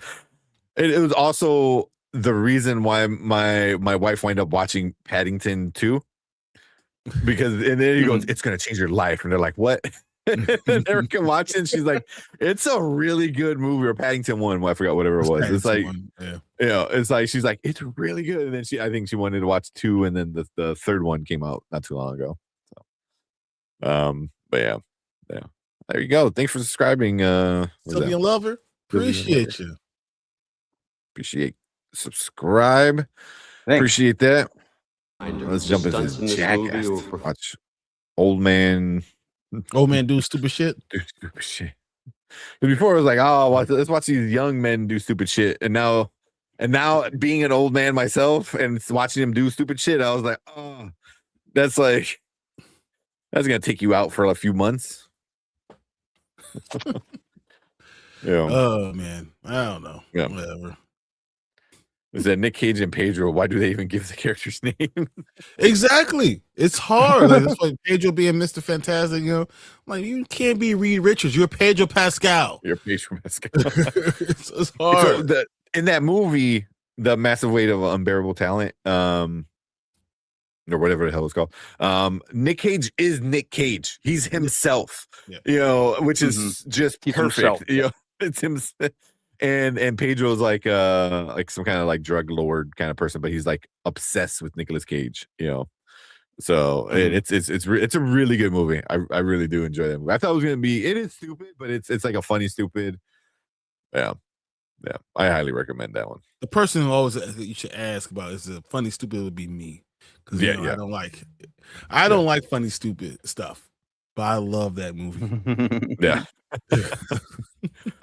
But I mean, I can't say I don't like funny stupid because I love Wedding Crashers. I love You Man. I love role models. I love certain things. I just don't like when it's over the top to me. So I picked up some stuff from the Goodwill this weekend. Picked up Punisher. Hey, second best Punisher. Picked up old school Sonic. Oh, I love Sonic. Super old school. Oh, nice. I got a bunch of DC. I got Superman Doomsday, Public Enemies, Superman Batman movie. Hell yeah. Gravity Falls. This is all from like the Gravity Goodwill. Falls too. Look at you, man. And then this. All three movies. Comedy. Oh, wow. All three movies are in here because I know you talked about Forgetting Sarah Marshall. I love Forgetting Sarah Marshall. I fucking love it so much. Forgetting Sarah Marshall is so good. Just what's his name? Jason Segel is great. So good. Oh. Yeah. Then I also bought this for the DS because I have like every Nintendo system, and it was like pretty cheap. And I'm like, I kind of want to play it again. It's been a while. So you remember putting that video game out, Brandon? Force Unleashed. What's that? We put that thing out. Force Unleashed when it came out. We put it out there. I remember putting it out. Oh yeah. Absolutely. On the shelf. That's what I thought. Yep. Yeah. Yep. So yep. I had to Force pick it Unleashed up. is where it's at. Easily one of my favorite Star Wars games. Oh yeah, 100%. And then you get freaking what's his name, Sam Witwer, Darth Maul himself, yeah. Oh man, but yeah, definitely secondhand got some good stuff. And then I picked up a bunch of kid movies, like Octonauts and some Mickey Mouse and this and that for the kids. So I gotta find my box of I have so many effing movies somewhere. So what we wind up doing is just leaving the kids' movies upstairs, so they have their own little stash of movies and they can pick from them all. So, yeah. The movie collection is 6 hours of Seth Rogen laughing. 40-Year Virgin knocked up. Is he in Forgetting Sarah Marshall? I don't think he's in Forgetting Sarah Marshall. No, I don't think so. Yeah, I don't think he is. No. I'm trying to remember. If he is, he's got to be like a... maybe, but I don't think he does. I don't think he is. I don't think he's because I remember back then he would usually in some. No, I don't think either. I don't remember him because I remember he would show up pretty often in a lot of like Judd Apatow productions, even cameos. When did Pineapple Express come out? But yeah, what year? 2008. 2008. Oh my gosh! Because of that, Forgetting Sarah Marshall's also in 2008. Yep. And that's why I don't think he was in the movie. He's probably doing something else. He was doing Pineapple Express. Yeah. So that's why you get Paul Rudd and Jonah Hill and Forgetting Sarah Marshall. Yeah. I like Jonah Hill's character in Forgetting Sarah Marshall. Yeah. What's the guy? Jason Bateman in Forgetting Sarah Marshall. Who did He he sure play? wasn't forgetting Sarah Marshall. Jason Bateman was in Forget Sarah Marshall. Who does he play? I'm drawing a blank in Sarah Marshall. What was it? Oh, called? he's the the animal the guy. co-star. Yeah, the yeah, yeah, co-star of Kristen Bell's character. Yeah. yeah. Yeah, that's right. Yeah. And Yeah. it's called Animal Instincts, or was it? Wasn't that her the TV Yeah. show? Was Yeah. the movie- That's so stupid. Oh man. Oh man. I know who was it. Jason Segel was talking about the new show he's in, Shrinking, and they wanted to get Harrison Ford. He's like, yeah, that was gonna be our main guy. You know, he goes, but everybody wants Harrison Ford, right? So Harrison Ford, like, I guess reached out to the people. They're like, hey, it sounds cool. Mhm. I don't know the Jason Segel guy. Send me some stuff. So he sent him Forgetting Sarah Marshall, and I guess he got a message. He said he got a message from Harrison Ford saying like, hey, you're really funny. I like it. Also, like, you have a nice package. It's like he goes, you have a nice package. I was like, oh my god, because he I don't know if that's him or if it's like, you know, prosthetic or whatever, but he does end up being naked for a brief moment in Sarah Marshall. Well, Hey, he's doing Yeah. it for Mia Kunis. It's not the worst thing ever. yeah. Oh, Mom, you never seen like out of those three movies, my God. Sarah Marshall is my favorite. Like, Easily. I Love You, Man, and Forgetting Sarah Marshall. Those are so good, so freaking good. Yeah. I mean, I do love Wedding Mhm. Crashers. I'm not going to tell you. Wedding Crashers is awesome. I really love Wedding Crashers. Yeah, But yeah. Forgetting Sarah Marshall is so cringy, but Yeah. it's so good. Oh, what's the dude? Was this Aldous Snow? Oh my fucking. Oh yeah, Russell Brand's character, which I'm like, oh hey, it's him in real life. He's a piece of shit. Exactly. No acting needed. So what did he end up doing? Yeah. So but I highly recommend Forgetting Sarah Marshall is a lot of fun.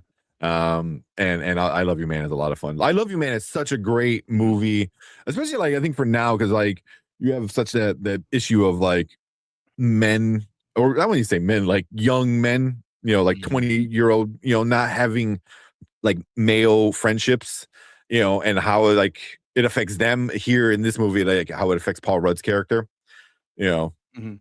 So because there's a part No, that I he agree. goes, yeah, you know, so it's just like how positive masculinity is, because like Justin Siegel's character in that movie, it was just like, yeah, like that's a dude, that's a friend, and that's like just a dude, you know. Mhm. So yeah, but also like that in and he goes, the dick, he goes, give me some of that dick. Like, It's so, dude, you guys have to see I Love So You, good. Man. yeah, those are great movies. That's how I think I love Paul Rudd more in that one than I love in all the other stuff. Yeah, that's Mhm. kind of like peak Paul Rudd for me, you know. Yeah, and then you got Rashida Jones in it, who was just awesome, you know. Yeah. John Favreau is in it. He's and I forgot who his wife is, but they're like a horrible couple, but like they love each other to death. Oh, he was like, what was that the one he was talking about? Oh yeah, when you know sometimes you can't, you gotta be, you're not gonna be with her. Sometimes you're gonna do stuff, whatever. He's oh yeah, I got this one picture of my girlfriend that I look at, and he's like, so you mean you jerking off to your girlfriend? What is wrong with you? What is wrong with? He's like, it is hilarious. I love it so much. Oh my god, yeah, the greatest. Yeah. So go rent it. I don't know where it's streaming at, but watch it somewhere. It is a good movie for the weekend, for sure. Like you got nothing else to do on the weekend, watch I Love You, Man or Forgetting Sarah Marshall. I love that, and then I'll watch Role Models. And Role Models. Oh my god, I watch those fucking in a row. love Role Models. Role Models. Yeah. My mom's like a big Kiss fan, and then obviously, you know, what's his name? Stifler's like a big Kiss fan in it. And when they're doing like When they do forgot what the song. LARPing. The LARPing at the end is awesome. That was epic. But when he's teaching the little boy, you know, about Kiss, and he's talking about like Love Gun, that's what it is, like Love Gun, and it's like Love Gun. He's like, talking about his dick. It's His no dick shit. is the It's like- gun. Oh man, top 5 Paul Rudd movies. I think you got 2 of them right there, Man, right? I I can't mean, even think of. because there's was it Wonderlust? I think it was. Yeah, with Jennifer Aniston. The question: Yeah, that was a pretty good how one. far? I mean, are we including all the, in game? Like Anchorman. you know what I'm saying? Yeah, Are we including in game? That's the problem. yeah, Yeah. I didn't think But- about that. yeah. So it's hard doing top 5 Paul Rudd movies because he's in. If it's in game. Yeah. He's in I was like, where he's the Civil star. War. Yeah. you know, Yeah. Mhm. Dinner for Schmucks is awesome. Knocked Up. Clueless. Oh man, Clueless. Clueless. Is he was great in Clueless. 40-Year-Old Virgin. Ant-Man. Yeah. I mean, he's been in so many good things. Yeah. Our Idiot Brother. I don't know if anybody's seen that one. That one it's fucking stupid. I've Yeah. seen it, but I just can't remember too much of it. Yeah. I mean, it's 2011, so it's been a while. It wasn't like a great movie, but for him, it was a good Mhm. one. Yeah. Yeah. I was like Clueless. Well, Clueless. Role Models. This is 50. Which one is 50? This is This 40. is 40. This is 40. Yeah. Leslie That's a good Mann. one. Yeah. That's a good one. That's a He really was good in one. Cider House Rules. Oh my God, he was a Cider House Rules. Mhm. Wow. Yeah. This is 40 is really good. That That really sums up I'd have to like a go- lot I don't of remember him ones. in that at all. He's in Cider House Rules. Yeah, I'm like, what? Yeah. So I'm he gonna has have a to lot of go good back ones. and revisit that. But I would say the Role Models, I Love You Man, are probably my 2 favorite. Where he's like one of the main. He's the main character. So, oh man. But all right, we got sidetracked enough. We're doing the trailer with Anne Hathaway. Probably not. But, we'll have it on our list of other things to check out. Mhm. Because I want to see this Jackass one, and then Verity. Verity. You we gotta want talk. to see Verity, guys. Yeah. Yeah. Oh man. Yeah. And she goes, "Oh, well, this is why we're friends." Yeah. Yeah. He was in Halloween 5, The Curse of Michael Myers, was he? I don't know. He was Tommy. Tommy Doyle. Collected asked what the Anne Hathaway. Anne Hathaway's in Verity. Is that the one then? Oh, I don't know. It's what Dakota Johnson's in it, and Anne Hathaway, Josh Hartnett. Yeah. Okay. Oh, yeah. So there's the one. There you go. And then- Yeah. So we are going to check that one out. She had a kiss thing and all that stuff. There you go. We are going to watch that one. Yeah. Mama Bear. 25 months. You're We're awesome. talking about Paul Rudd. Yeah. He's the best. Paul Rudd's a lot of fun.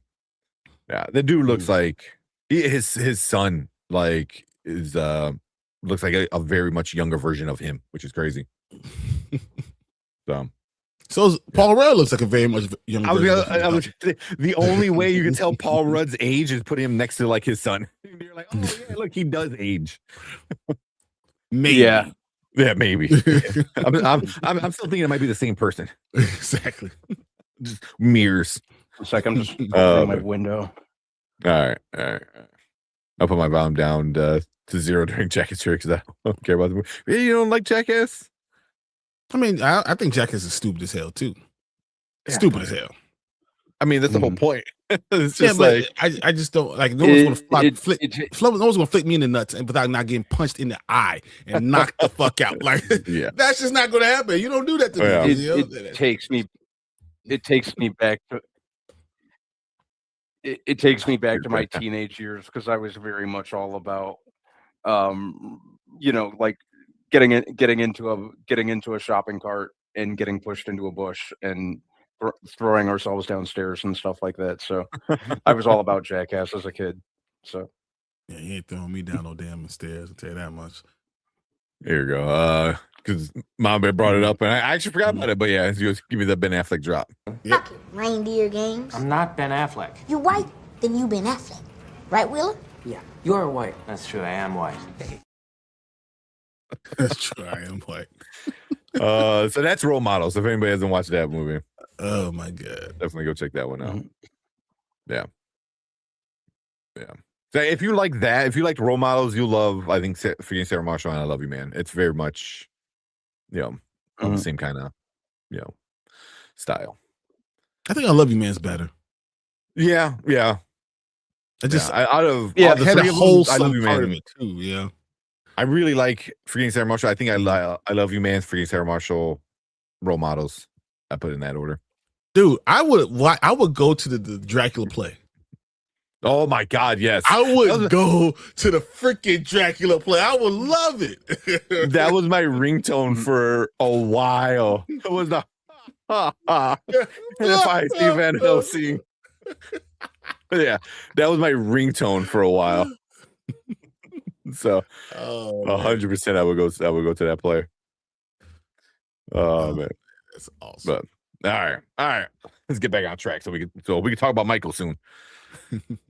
Let's the huge switch going from Paul Rudd to Jackass to Michael. All right, let's watch this last two and then get this done. Let's do it. Yep, let's go.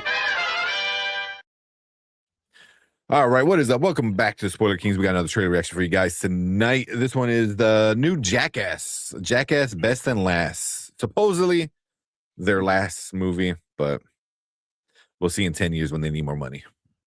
Yeah. You gotta be alive then. I mean, did I say that? Yeah. It would be it'll be Jackass RIP. It's like that's how they decided to like kill themselves. It's That's all awful. on screen. Yeah. Jeez. All right. Oh man. That's exactly what I expected. Pretty much. I wonder if Bam like signed off on some of the older footage being used then. Yeah, all the old stuff was or Bam was only in the old stuff. It didn't look like he was in any of the new stuff. No, because they had that whole behind the scenes drama with him coming back for the last one, and that didn't happen. Yeah. And now that it's coming back, I think it's going to be like pretty much all archival footage of him for this one.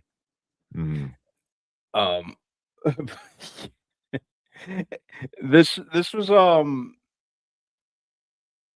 I had no idea at all this was coming until a couple months ago when they announced it. So it'll be interesting to see what they do this time overall. If you think about it, this is the post credit scene from the first movie when they're all old as shit. Yeah. That is it. He doesn't need to wear the prosthetics anymore to be the old man. He's just it's just him. Yeah. Okay. What are you, Brian? You gonna go see it? Hell no. Fuck y'all. No way hell. This is why no. Like there's nothing that I saw that I will ever participate in. And matter of fact, if someone ever did it to me, I would probably 100%. I would probably DDT them. Like on the sidewalk. Like it will be like, American History X. Like 100% that's what will happen to me. You're not going to just do that to me. So no way hell. Yeah. Don't hit my nuts. Don't do stupid shit like that. But I like watching other people do it because I watch you guys be dumbasses and jackasses.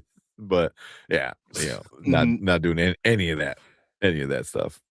So, but I love Jackass. Like I got all the seasons. I got pretty much all the all the 0.5s.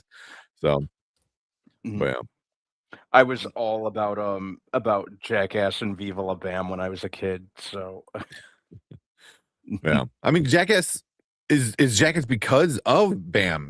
So it kind of sucks that Bam is at least not in this one. I get it says Bam Margera will appear in 2026 Jackass Best and Last exclusively through previously unseen archival footage rather than filming new stunts.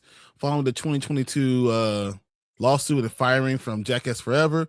McGuire Mhm. agreed to let producers use all the old footage, but not actively participate in new filming. Yeah. Which kind of sucks, like Yeah. because the whole thing was Johnny and the rest of the crew pretty much went to BAM and they're like, hey man, if you can't get off the drugs and get your life back together, like we're not gonna let you in the movie, and that's a big deal, and unfortunately, he didn't, and you kind of have to stick to your word with that, and Mhm. as much as I appreciate those guys doing that for BAM and BAM just being really mad about it, and I get why he's mad about it as well, but as a friend, you're just like, like I'd rather have you be alive than my friend. If I had to pick between the two, like I'd rather have you be alive. So if you're gonna be mad at me because we set this boundary and you broke But you it, live because of it. yeah, So and I know Johnny doesn't talk bad about BAM. BAM is still kind of upset about it, but at least at the very least he gave him okay to use the old stuff. So which is cool. But and they probably pay him for it. They probably pay him for 100%, it. 100%. It's a way for them to do it without allowing him to do new stuff. So yeah, I can see them doing that. Yeah. As much I really do wish like we would have got BAM at least in the last one. But yeah, it is what it is and kind of sucks. But this looks funny. This looks very much like Jackass. So and you got all the new people in there, from the last movie. So yeah. I don't know. I love Jackass. It's just so stupid. Oh man, Me too. When was it coming out? June? The end of June? It's very June. Yeah. End of June. Yeah. Although I'm kind of like pissed off with Steve-O right now because Steve-O said some stupid shit. So I was like, you can't blame the drugs now for saying stupid shit. But you're stupid yourself. That's all it is. Yeah. But it is what it is. Oh man, it's just I treat these movies like Brian treats horror. No, exactly. Yeah, that's why women live long. There is the one chick who's in it now. I forgot what her name is. She's a comedian, but she was in the last one. I thought I saw her in the background a few times here. I can't remember her name though. But I have to go back and revisit the last one. I can't remember. It was all right. Not my favorite.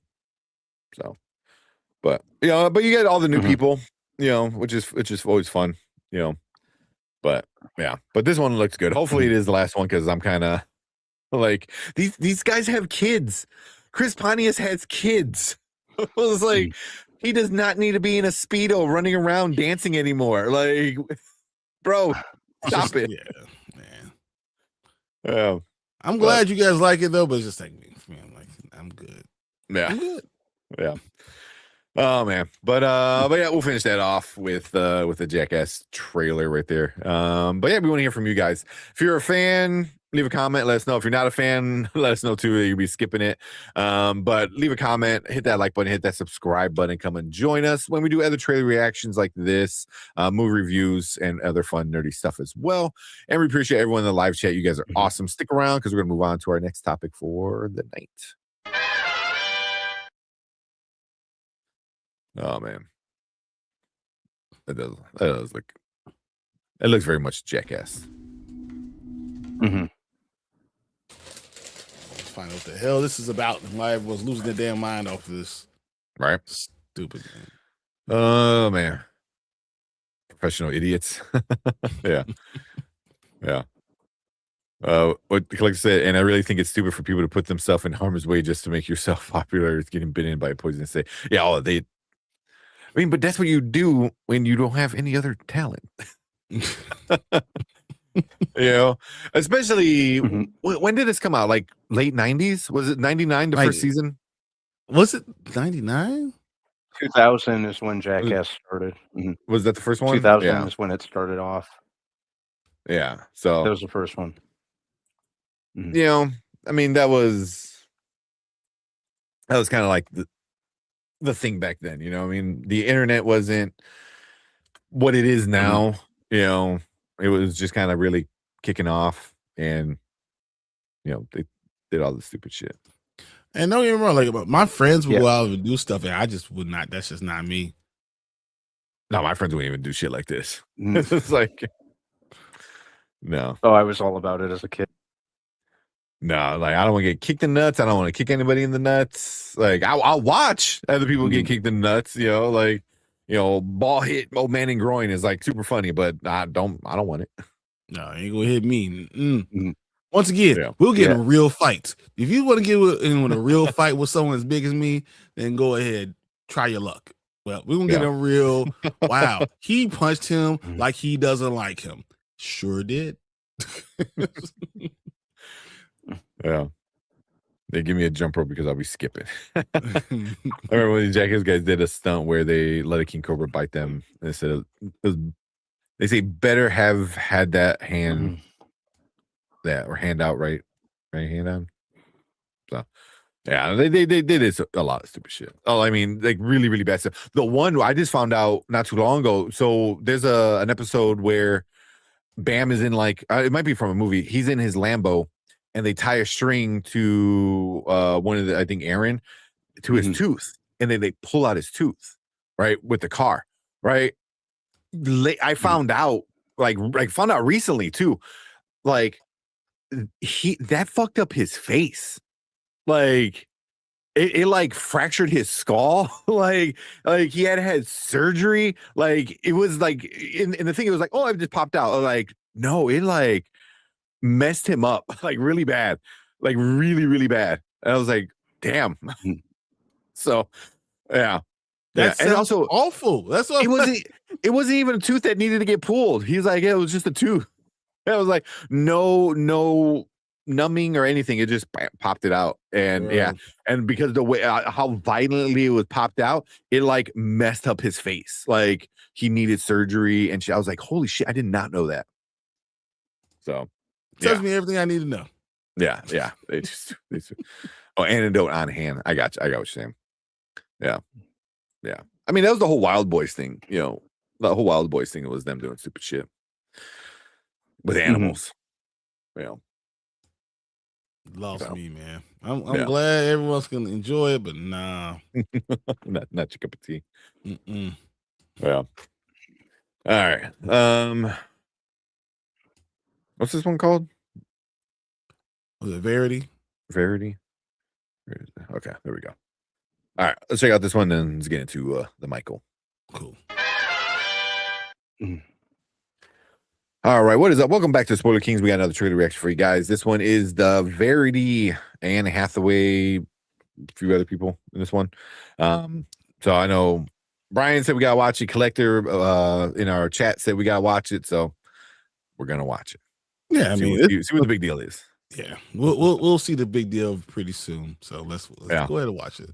All right, there you go. Oh, nice horror film in October. Yeah, that was eerie. Yeah. Has me kind of looking over my shoulder a little bit. I'm gonna look in my bed over here and see like paraplegic, creepy Anne Hathaway lying there. Freak you out. Whoa! I don't even know what's going on. That was an effective trailer. Why you gotta make my favorite Kylie Minogue song creepy too? Well, yeah, when you slow it down like that and have that other creepy music to it. Let me see if I can read this to you. So, Verity is a 2018 psychological thriller novel by Colleen Hoover about a struggling writer, Lowen Ashley, who is hired to ghostwrite the remaining books in a popular series for the Indra best-selling author Verity Crawford. While staying at the Crawford home, Lowen discovers a hidden, unfinished biography by Verity that contains shocking and disturbing admissions, forcing her to question everything she knows about the family and her own growing feelings for the Verity's husband, Jeremy. So, I would say Colleen Hoover. So yeah. The fact that you are there to work for the one person and you get down with her husband, yeah, you deserve anything that happened to you. Everything that happened to you, you deserve it. Oh no, she pops into that body. Whatever happens, you deserve it. Yeah. Man said, Yeah, that was freaky. But also, like, Yeah. did she? And Because I'm like, how much was she her husband? You know what I mean? Like I have so many questions now. I was like, like, did she lure her in on purpose? Like, did he do it? Did she do it? Like, who's who? You know, it was just like, well, she was supposedly, if I remember correctly, she was supposed to be working for her. mm-hmm. She fell in love with her husband. That's what it said. Yeah. So, You're sleeping with a married dude is definitely grounds for haunting. Curse on you. Curse on your cow. Yeah. What's up, Akers? And Akers said, I didn't enjoy the Verity presentation at CinemaCon, relying too much on Hoover's name, in my opinion. Yeah. Yeah, I can see that. As soon as you said Colleen Hoover, I was like, yeah. I'm surprised we didn't see, that name a bunch of times in this trailer. They probably said it every time they said anything about it. So yeah. The next trailer is probably be like Colleen Hoover is gonna be bigger than the actual. By the way, Anne Hathaway's been super busy this year, huh? She has been working a lot. Yeah. Mm-hmm. Oh man, yeah, damn. Yeah, she's in a bunch of things coming out this year. Yeah. But I mean, that's good. Work as much as you can. Yeah, if you don't have kids, whatever, work. Yeah. Does she have a kid? I'm not sure. Yeah. Yeah. Also, Josh Hartnett, right? Kind of coming back. She has one, right? Am I right? Yeah. Yeah, I'm here for his comeback. I've always been a fan of his. Yeah. Mom Bear said that. I hate when the guy I'm kids turns into a woman and then bites you. Just two. Just two kids? Okay. Yeah. I think, like I said, I actually bought the book for this. I want to read it before the movie comes out. Okay. So yeah. Looks good. Yeah, right at the beginning of October. So you got a nice Halloween, creepy, spooky, freaky movie. So I'm down for it. I kind of want another trailer though. I kind of want a little bit more. I need more to know. I need to know a little bit more. Before a teaser, that's a good teaser. That was a good teaser. Like, it's very much like what's going on. So I'm way more interested in it now. So, but cool. Same. Yeah. This is my first time really paying attention to it. Yeah, same. I didn't even heard about it until we watched it right now. So, we want to hear from you guys. So if you're watching on the replay, leave a comment. Let us know what you think about this trailer. Did you read the book? Are you gonna go check it out? Leave a comment. Let's chit chat in the comment section. Make sure you guys hit that like button, hit that subscribe button right down there, and join us when we do other trailer reactions like this, movie reviews, other fun nerdy stuff. And if you are hanging out in the live chat right now, you guys stick around, and we're gonna move on to our next topic.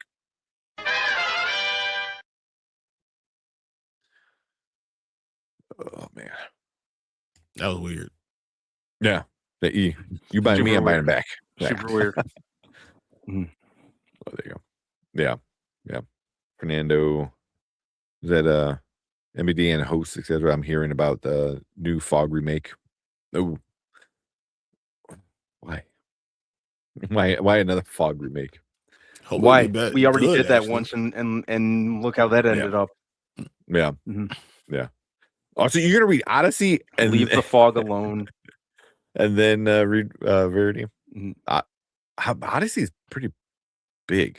Isn't at least it seemed big in high school when I remember reading it. It was like that big. Iliad. How big is the Odyssey book? That's crazy.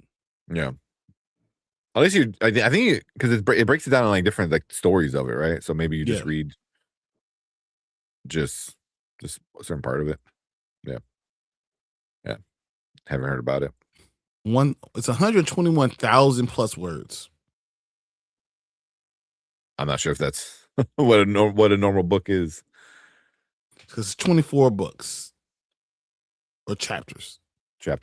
Mm-hmm. Okay. Seems about regular though. Yeah. That's why I was like, it could be bigger than I remembered because in high school I hated reading. So it says about 600 pages. I don't seem like that bad.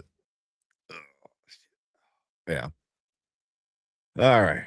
Well, let's get into what we've been wanting to talk about. Did you know they had Kat Graham hired to play Diana Ross? Yeah, and she actually filmed things. Yeah. I think she filmed stuff. Yeah, that's right. Because we saw some pictures before. Mm-hmm. And they had to go back and after she decided she didn't want to be in it, she sent her lawyers a stop a deceased desist letter and told her that she had to be out of it. So she kind of that sucks. Yeah. I mean, that's not on her. You know, she would have been a good Diana Ross. Yeah, absolutely. Yeah. But it kind of can bring in a lot of things that you probably don't want the answer. Yeah. Yep. Exactly. Yo. All right, Collector. Have a good night. I know Good it's night, super man. late. Yeah. Yeah. Night, Collector. Oh man. Oh man. It's Collector. He drops a War and Peace, How to See Moby Dick, and calling it light reading. Exactly. just my weekend. Oh man. And then Aker said Howling New One presented at CinemaCon as a concept more than with footage, but speaking to them after they allowed Mika Monroe to leak her involvement, so it'll begin filming in October. Really? Oh, that's interesting. So hopefully it's good. I think I made a background. Yeah, I did. There we go. Oh man. All right. Got the synopsis. Do you even need to read a synopsis and just go off of memory? I probably could actually. Yeah. Oh man. But yeah, I think we're good to go. Let's jump right into it. All right, I'm ready. All right, let's go. Well, Brandman's not there. Yeah, he was just there. There he is. I wonder the lag. Because he wasn't there for a second. I was like, oh. Yeah. Okay. Yeah. You good? Lag kicking in? Yeah, I'm good. Yeah. Okay. Definitely. All right. Okay. Because you weren't there for a second. Yeah. You were gone. Weird. Yeah, I've been sitting here the whole time. Well, yeah. All right. Try that again. Let's go. All right, what is up? Welcome back to Spoiler Kings. We got a movie review for you guys tonight. This one is very, very much anticipated from all of us, and it looks like the whole world at this point. But we are finally going to talk about Michael, the movie about Michael Jackson, starring Jafar Jackson. You know, his nephew, pretty much. And then Coleman Domingo is Joe Jackson, and Nia Long is his mother is Catherine Jackson. Catherine. Mm-hmm. Yep. You know, and then you got a few other people Antoine Fuqua. Well, you know, yeah.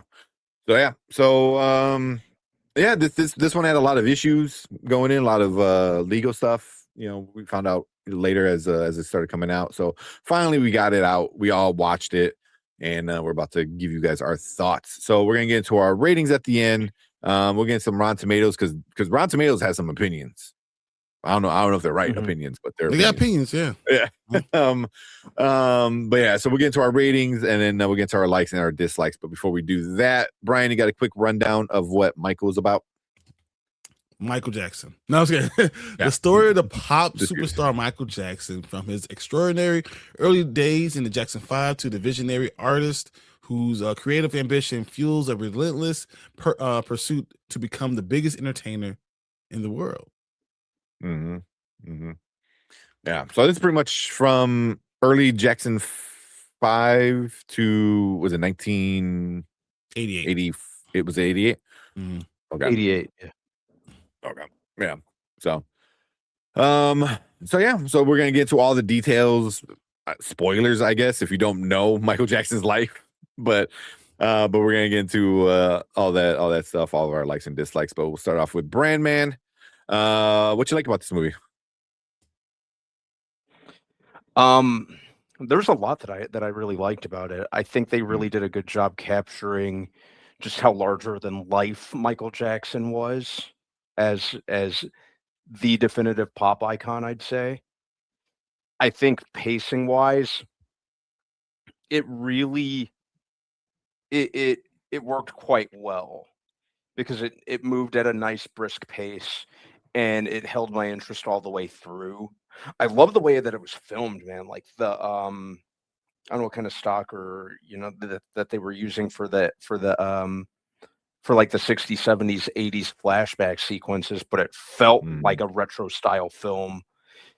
I think that they got enough of the key landmarks of Michael Jackson's career, um, like getting played on MTV and making his music videos more than just music videos, the Jackson 5, him going solo, how many copies that Thriller sold. So, even though there's more as a Michael Jackson fan I would have liked to see, I think they at least tackled the main points. Um, Jafar Jackson, man, that just wow. Career in front of him, as an entertainer. I'd love to see if he does more beyond just playing his uncle. He really embodied him in every sense of the word. From the mannerisms to like the tics that you'd see on TV. The dance moves, obviously, those speak for themselves. I think the best way to and for that matter, the acting all around the board was really, really good. I don't think there was a performance in the movie that I didn't like. I I lost my train of thought for a minute there. What was I going to say? It definitely left me wanting more. I was so pulled in. I could have easily sat through 40 more minutes of film a movie. But yeah, I thought it did it was a cut above some of the other musical biopics, and I really think now I remember the only way to experience this is either in Dolby or IMAX to get the full musical experience, because obviously the music's a big part of it, the biggest part of it, dare I say. So I'd say check it out that way. Um, Yeah. really that's the only way. 100%. Okay. What about you, Brian? Or something that you like? I think what Michael is really more of a movie about the celebration of Michael Jackson, the celebration of the fandom of Michael Jackson. And I think that's the misconception. Like, this is not a biography. This is not about giving you everything about who he was. This is really talked about a lot of points in the music and gave you a chance to remember and see a grounded Michael Jackson and remember him for who he was and musically. It didn't talk about a lot of things. We see the rap, but we didn't hear about Ben. We didn't see about all the other solo albums he kind of released under Joe Jackson. Off the Wall was the first time that he was released an album that was really under him with Quincy Jones, like all those type of things, like and I don't know, they didn't explain as much, but they kind of hinted at a lot of these things. So, but that's not what it was about. It wasn't like a one-on-one about a biography about what he was. It was about the music that moved everyone, that changed the world and who he was. To that point, I'll read you what Antoine Fuqua said. He said, I wanted to humanize Michael. I wanted to get to know him, how eccentric he was, how he was as a young man. I always felt the younger generation didn't know Michael or his story.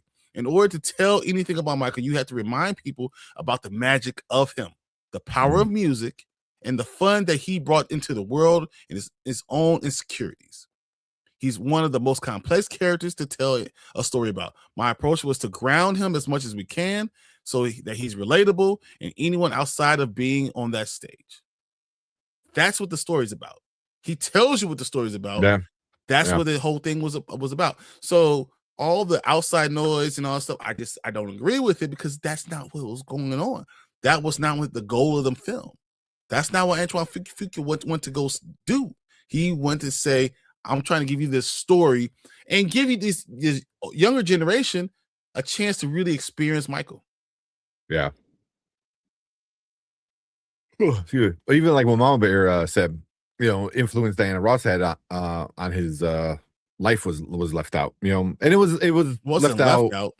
It was taken out. Yeah, I was saying it was taken out. She did not allow you to have that in there.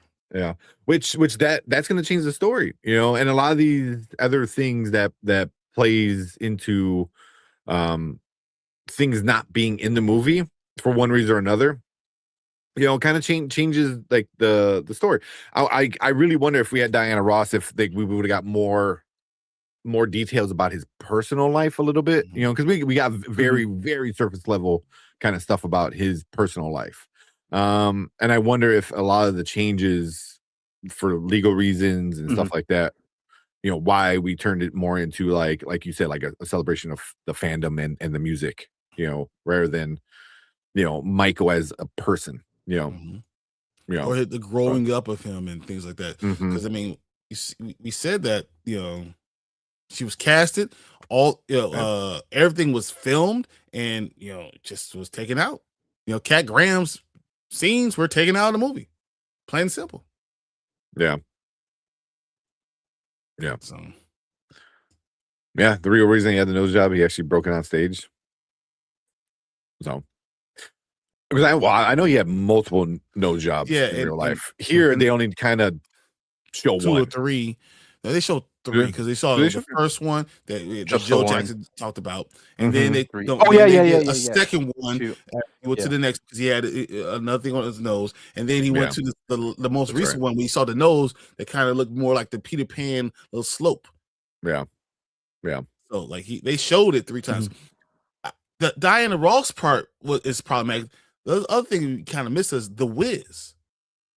The Wiz is a huge production that we're talking about Motown, you're talking about Barry Gordy and those things. That's a huge problem that you're not having that. But because if legally someone tells you can't use my likeness, how can I use The Wiz? But you can see him in the makeup for it, right? In the movie, you see him in the makeup for it, but they never talk about it. They can't mention The Wiz. Yeah. So, I mean, and that's this kind of stuff that, because it's not a documentary, and I think people wanted a documentary. There's so many documentaries about Michael already. This is a biopic, so it's different. So, and I think for what it was trying to do, that leaving out some of that stuff was okay. I think a lot of people would have preferred it, but I think people know Michael as, especially later on in his life, like, the guy who was always in the tabloids and this and that. And I think that's what people wanted, and then the director was like, no, like you said, we what do you say? Like, you gotta get the magic, you gotta get the Michael magic, and I think that's what it did. It after watching this, I know, you said it with your girls, Brandman said it, I'm sure a lot of other people, after watching this, you just want to listen to Michael Jackson music. Like that's just, like, how can you not? It just gets you so hyped, and you're just like, oh yeah, damn, like, it's so great. Like, you want to watch Thriller, you want to watch Beat It, you want to watch these movies that he wanted to make, kind of thing. Moonwalker is off the chain. I don't care. Moonwalker's awesome, guys. And he turns into a spaceship, and the kids are he flies off. Bro, let's go, Moonwalker. I watch that all the time. Kids looking at the little bar, you see the entire Smooth Criminal. Yeah, man. Outside in the back, outside the little bar, doing the dance moves and everything. And come on, man. Yeah, it's so good. Yeah. I mean, and then the dude has like such a big life. You know what I mean? Like everyone followed him at such a young age. It's so hard to put everything in the movie. In a movie. Unless you want a 6-hour movie. Like. You're gonna have to cut some stuff, and you're gonna have to kind of like simplify other things, and you kind of have to pick what story do you want to tell? Do you want to get into the drama, or do you want to get into the music? And I think going with the music was the right way to go. Yeah, I agree. I think going with the music was a big thing, but there's things that I would love to see, but you understand what this is Hollywood. These are stories that they control. So I just wanted to enjoy the moment. If you are a Michael Jackson fan, and you can enjoy just the music and the story for what it was, and just understand it's not the whole story. It's just whatever it is. It's a celebration of life. It's a celebration of music. It's a celebration of what we know as the king of pop. Mhm. You know, and I wonder with how much money it's going to make, how do they do part 2? Because I mean, it's already been greenlit. How do they do it? And does it take 5 years to come out? Oh my God, it better not. It better not. I think. Oh man, I hope not. Yeah, I hope not. Mhm. I think going through a lot of the rough patches in this movie with some of the legal battles, I wonder if like the team behind it kind of has a better idea of how to handle things before it gets to a point where like, oh, we have to cut this, redo this, rewrite this, you know, and kind of change the movie. So hopefully, you know, this movie being as good as it was, they kind of learned some lessons legally, you know, and behind the scenes to hopefully, you know, get the next one, you know, coming through pretty quicker or pretty quick, much, you know, much quicker. But Can I ask you guys some questions though? Yeah. Were you guys disappointed that you didn't get Bad? Yeah, a little. I'd say so. Yeah. Because I think that that deserved just as much attention as Off the Wall and Thriller did. It seemed like they laid aside a good chunk of the narrative dedicated to those 2 albums. And Mhm. Bad was right up there with them, especially if we're only going up to 1988. I was kind of left unfulfilled and a little disappointed that we didn't get more of that. So to answer your question, absolutely. Yeah. Yeah. Did it go to Short answer. 88? Because Yeah, I know it was with the 1980, yeah. the That's where it victory ended. tour, Mhm. did it? Because I remember the victory tour. That's 84, right? I think it was. No, the last one's 1987. Because remember, when his hair caught on fire because of the Pepsi scandal. Yeah. When that happened, he went back to the victory tour Yeah. and finished it later. Yeah. He wanted to do it for the family. Yeah. So, well, I mean, if they go and do the second one, which you know we all think they will, I think they might start off with Bad, which it's not a bad idea. You know what I mean? Like, you know, you kind of left off, you know, kind of this movie with kind of like, all right, he's done with the family stuff, and now it's gonna get into more of his own stuff, you know, and then starting off with like something like Bad right off the bat, you know, might not be a bad idea. So, yeah. Going back to Thriller, I know this is kind of off topic. I just kind of thought about this, but one thing, this didn't take away anything from the movie for me, but when he was when he was watching that horror movie montage and that led on to the Thriller video, the making of the Thriller video, I would have loved if one of the movies that he was watching during that scene was American Werewolf in London, because as I'm sure you guys know, American Werewolf in London was the reason he had contacted John Landis, who wrote and directed that movie, because he insisted that he direct the Thriller video and that Rick Baker do the makeup effects. Would have been just a nice Easter egg. But I did see that when he stopped the shooting of the Thriller dance and said whatever he said to the one assistant, he's like, "Yeah, I'll tell John." And Yeah. if you know what John Landis looks like, you know, the director was clearly, you know, John Landis. That was I would have added that. I thought that would have been cool. Yeah.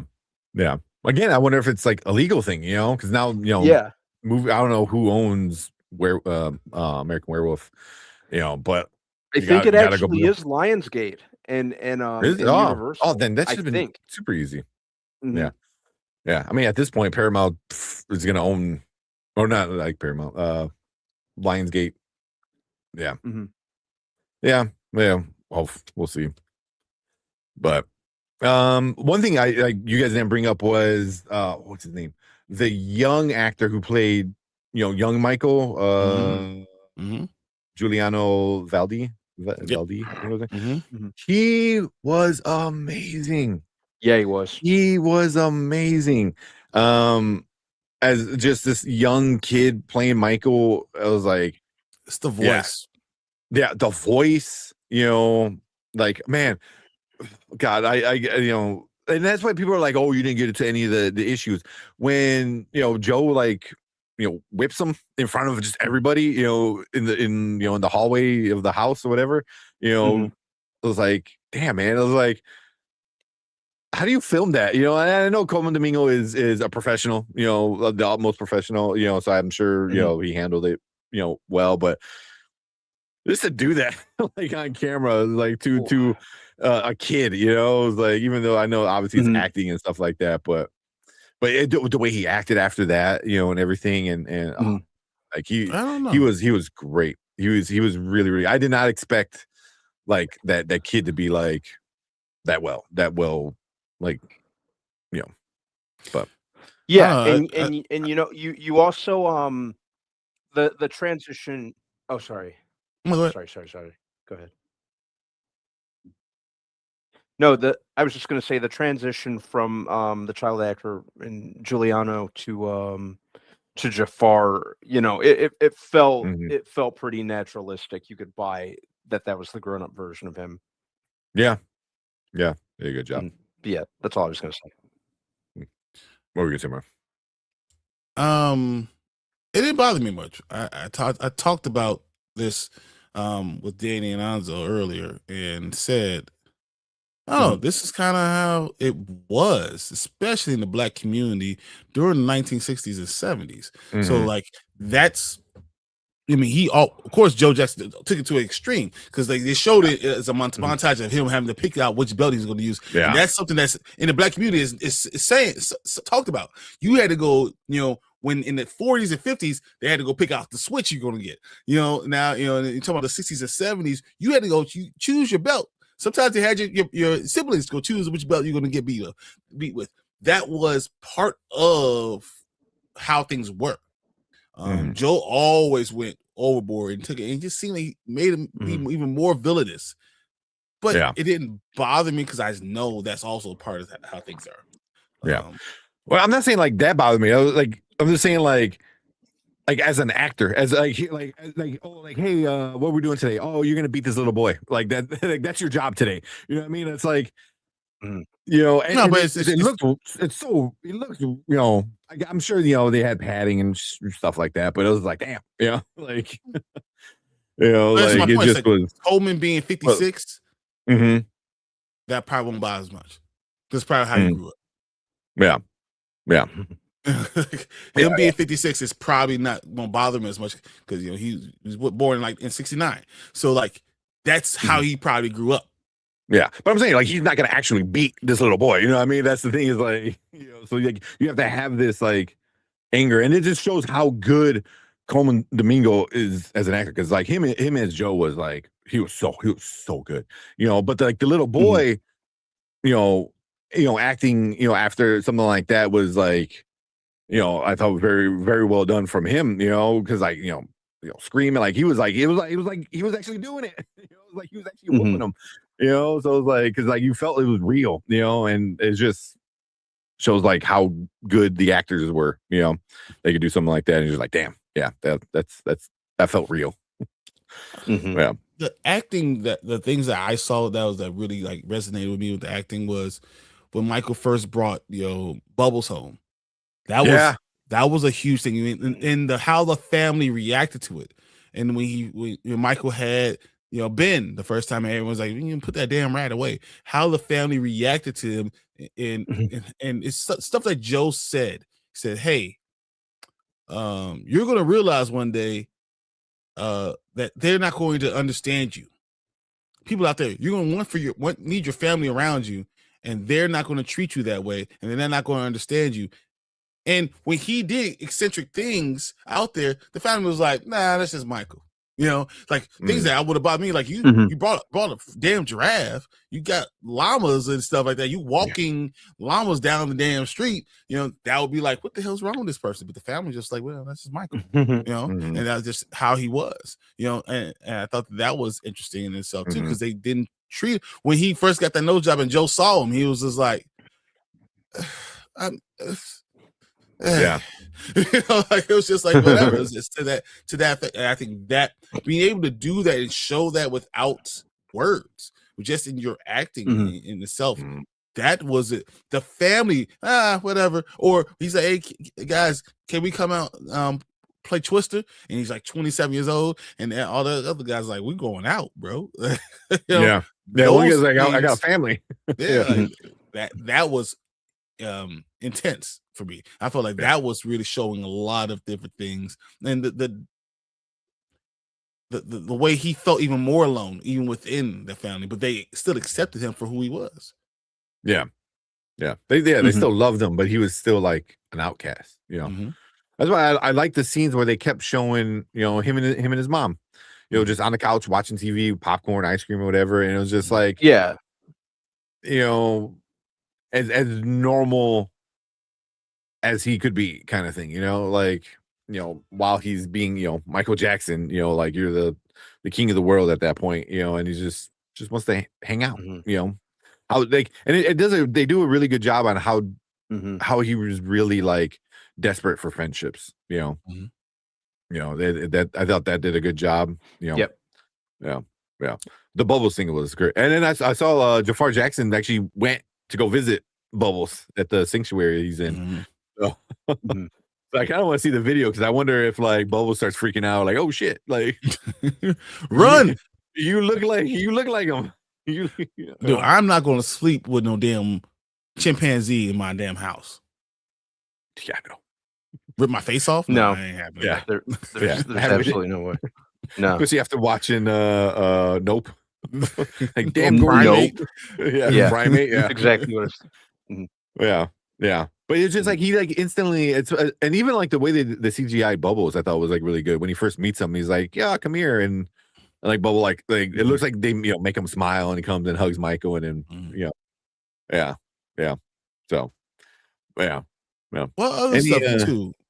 Like I didn't really know about. So I knew about Bill, like you know, but I didn't really know how close that connection was. Yeah, things like that. Yeah. So that was really interesting. He felt like a very like a friend / father type of figure, support for him. So all that was really interesting. I thought that was cool. Yeah. Mara said the look Bubbles had for Jafar was recognition. Yeah, I gotta hopefully they have like some video. You kind of want to see that. I mean, didn't you kind of feel that once we got into like the second and third nose job, how Jafar was looking? There's times when I glimpsed, I was like, man, yeah. Are you Michael? Like, you know, like it really looked like him. Yeah. Yeah, he did a really good job with making him look like Michael. Yeah, that was my whole thing. They did a terrific job with that. What about the blending of the voices? So, you know, they used Jafar's voice along with blended Michael Jackson's voice for the audio. So they blended the two voices together. That's why some songs sound like it's just Jafar, but it still has that Michael Jackson kind of it thing part of it. So they blended the voices together to make one solid thing. And I think that's phenomenal in itself too. Yeah, I didn't know that's what they did, because I was gonna ask. So like I couldn't tell, you know, all the time, like because some sounded more like just Michael's recordings, and some sounded more like Jafar singing, you know, because you know, as good as he was, he's no Michael, you know. So they blended the voices. That's interesting. I didn't know that. I like that. Yeah, that makes sense. Yeah. Were you surprised that we didn't get any Brooke Shields? He was a good singer. You know, we didn't get any Brooke Shields. We didn't get any romantic relationships. We didn't get anything, any of that stuff. No. And I wonder if I had save it for the second. I had a feeling in the back of my mind. Yeah, I was gonna say that's something they really should go into for the second one. they have to they'll have to switch it up and do something a little bit different for the second one, just for the sake of keeping things fresh. And his romantic life definitely needs to be included, I'd say. Yeah, especially if you get into kids, possibly, Well, if they allow it. Yeah, that's going to be interesting. And if you do those things, going because the Lisa Marie Presley, the 3 weeks after they break up, that's when he starts in the artificial, all that stuff. Those are all big things. But Brooke Shields growing up, that was a big relationship stuff, that people knew about, that they went out and stuff, and that wasn't even there at all. Yeah. I mean, they took this movie and was like, it's gonna be about the family and it's gonna be about his music. And like that's really about it, man. It gets a little bit into like kind of his personal life, very, very, very surface level, which I mean, and that's kind of like what a lot of people are complaining about, like over on Rotten Tomatoes, a lot of the critics and everybody's like, oh, it's a Michael story that has no Michael in it, and I was like, I mean, I get what they're saying, but also it had this. They told you what they're going to do. This is about him finding his voice. This is the artist of Michael Jackson, not necessarily the man of Michael Jackson. Yeah. So yeah, I mean, and that's why I think a lot of people, especially critics, were expecting the drama, and that's not what they wanted. Yeah, So. no one wanted, but if you are lawyers or the family of Michael Jackson, why would you want to do that? When you're talking about someone posthumously, right? You're not going to give the negative at all. Yeah. And they gave you little small things. The nose job, the Joe called him Big Nose when he was like 6 years old. The idea that he wanted to be Peter Pan, the picture of Peter Pan and how his nose looked, and that's how he eventually was trying to get his nose to look, stuff like that. But that might not be the whole story, but that's what the story from the outside is, right? So that's what they gave you. Yeah, exactly. Yeah. So yeah. Said Marva said his actual romantic life, not what they tried to convince everyone. Yeah. Exactly.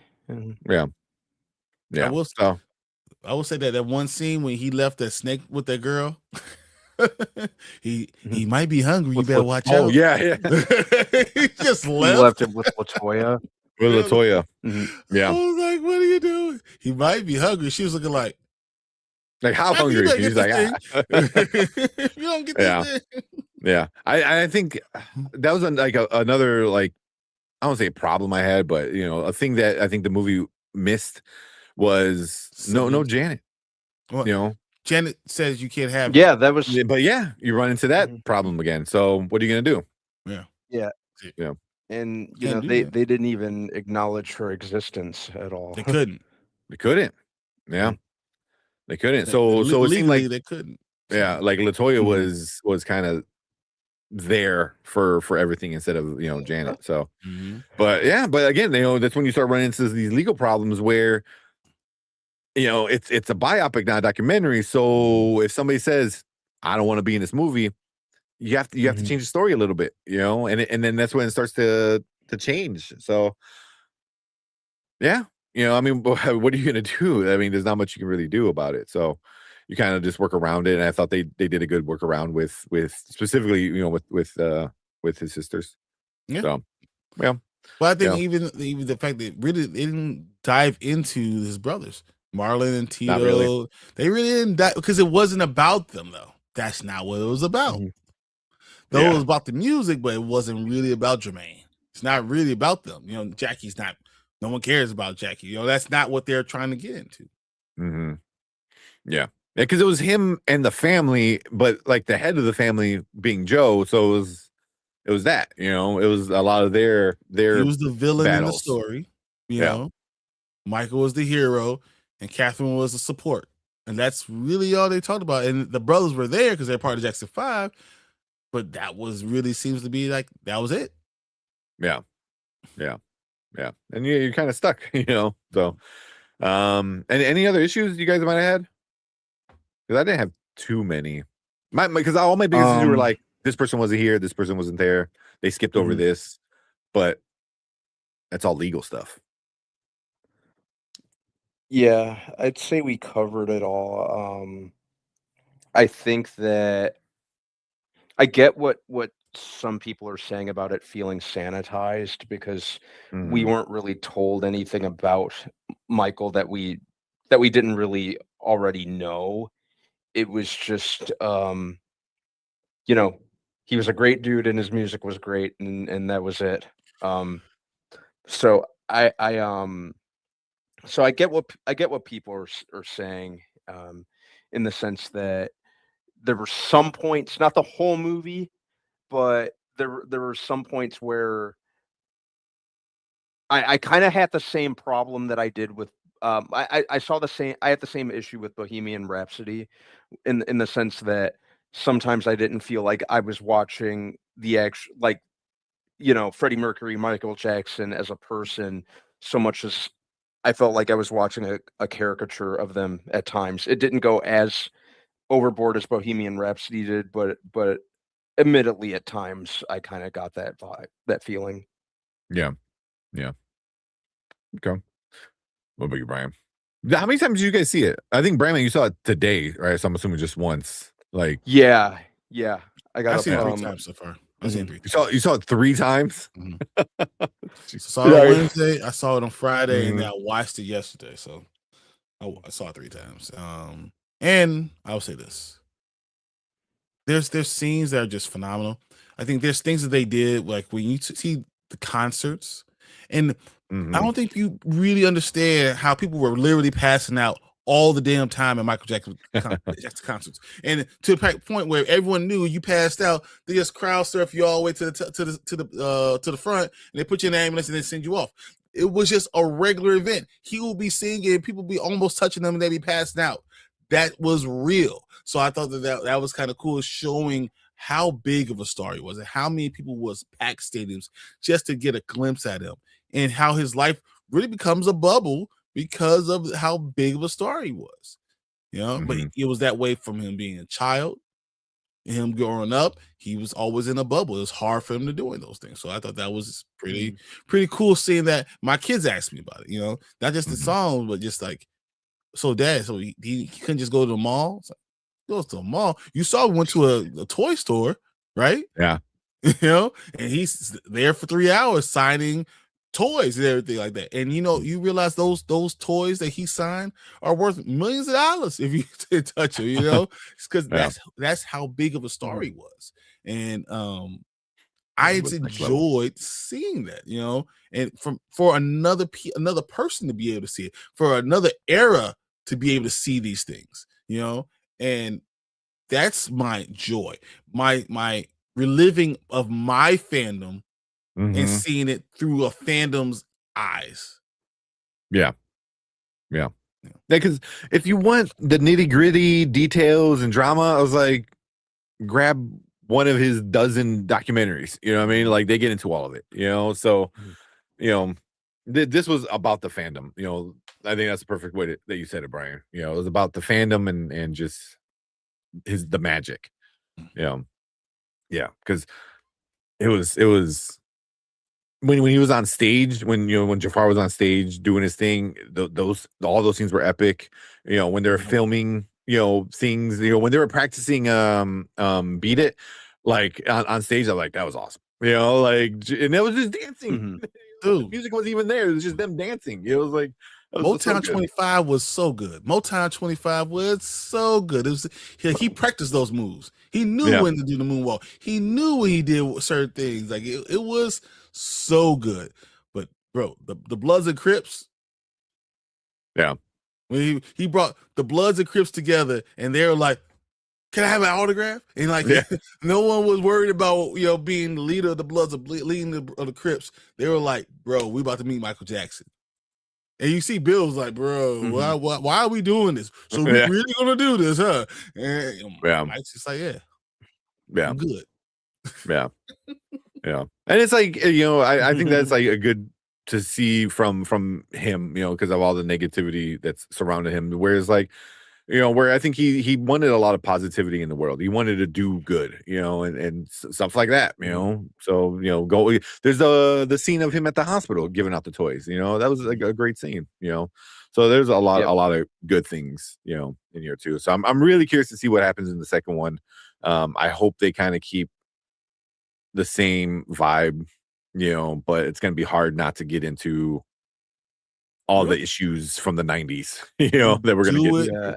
You do it in a way that keep it the music, the main thing. Exactly. Yep. You talk about he has to be you mentioned he has to be in court and how it's affecting him and how he dives into his music in a certain way. You talk about it in that way, keeping it in the music, because it's hard. So like, the FBI looked at this stuff for 15 years and never compressed charges. So it's hard to say anything, and you already have a settlement outside of court that you can't dramatize these things. So it's going to be very difficult to do any of this stuff. So keep it about the music. Keep it as a fandom outlook.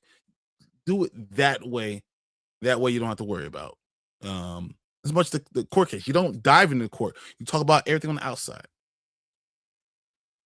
Yeah, but you and how it all acknowledge just it was funnels there. into the music. Yeah, exactly. You acknowledge I was there, but you just what came of it? Dangerous. Remember the times how he demanded that that Eddie Murphy was the pharaoh, that Iman was the queen, was Nefertiti, like that. Talk about those things. Talk about how he wanted to show certain things that people didn't want to see on MTV.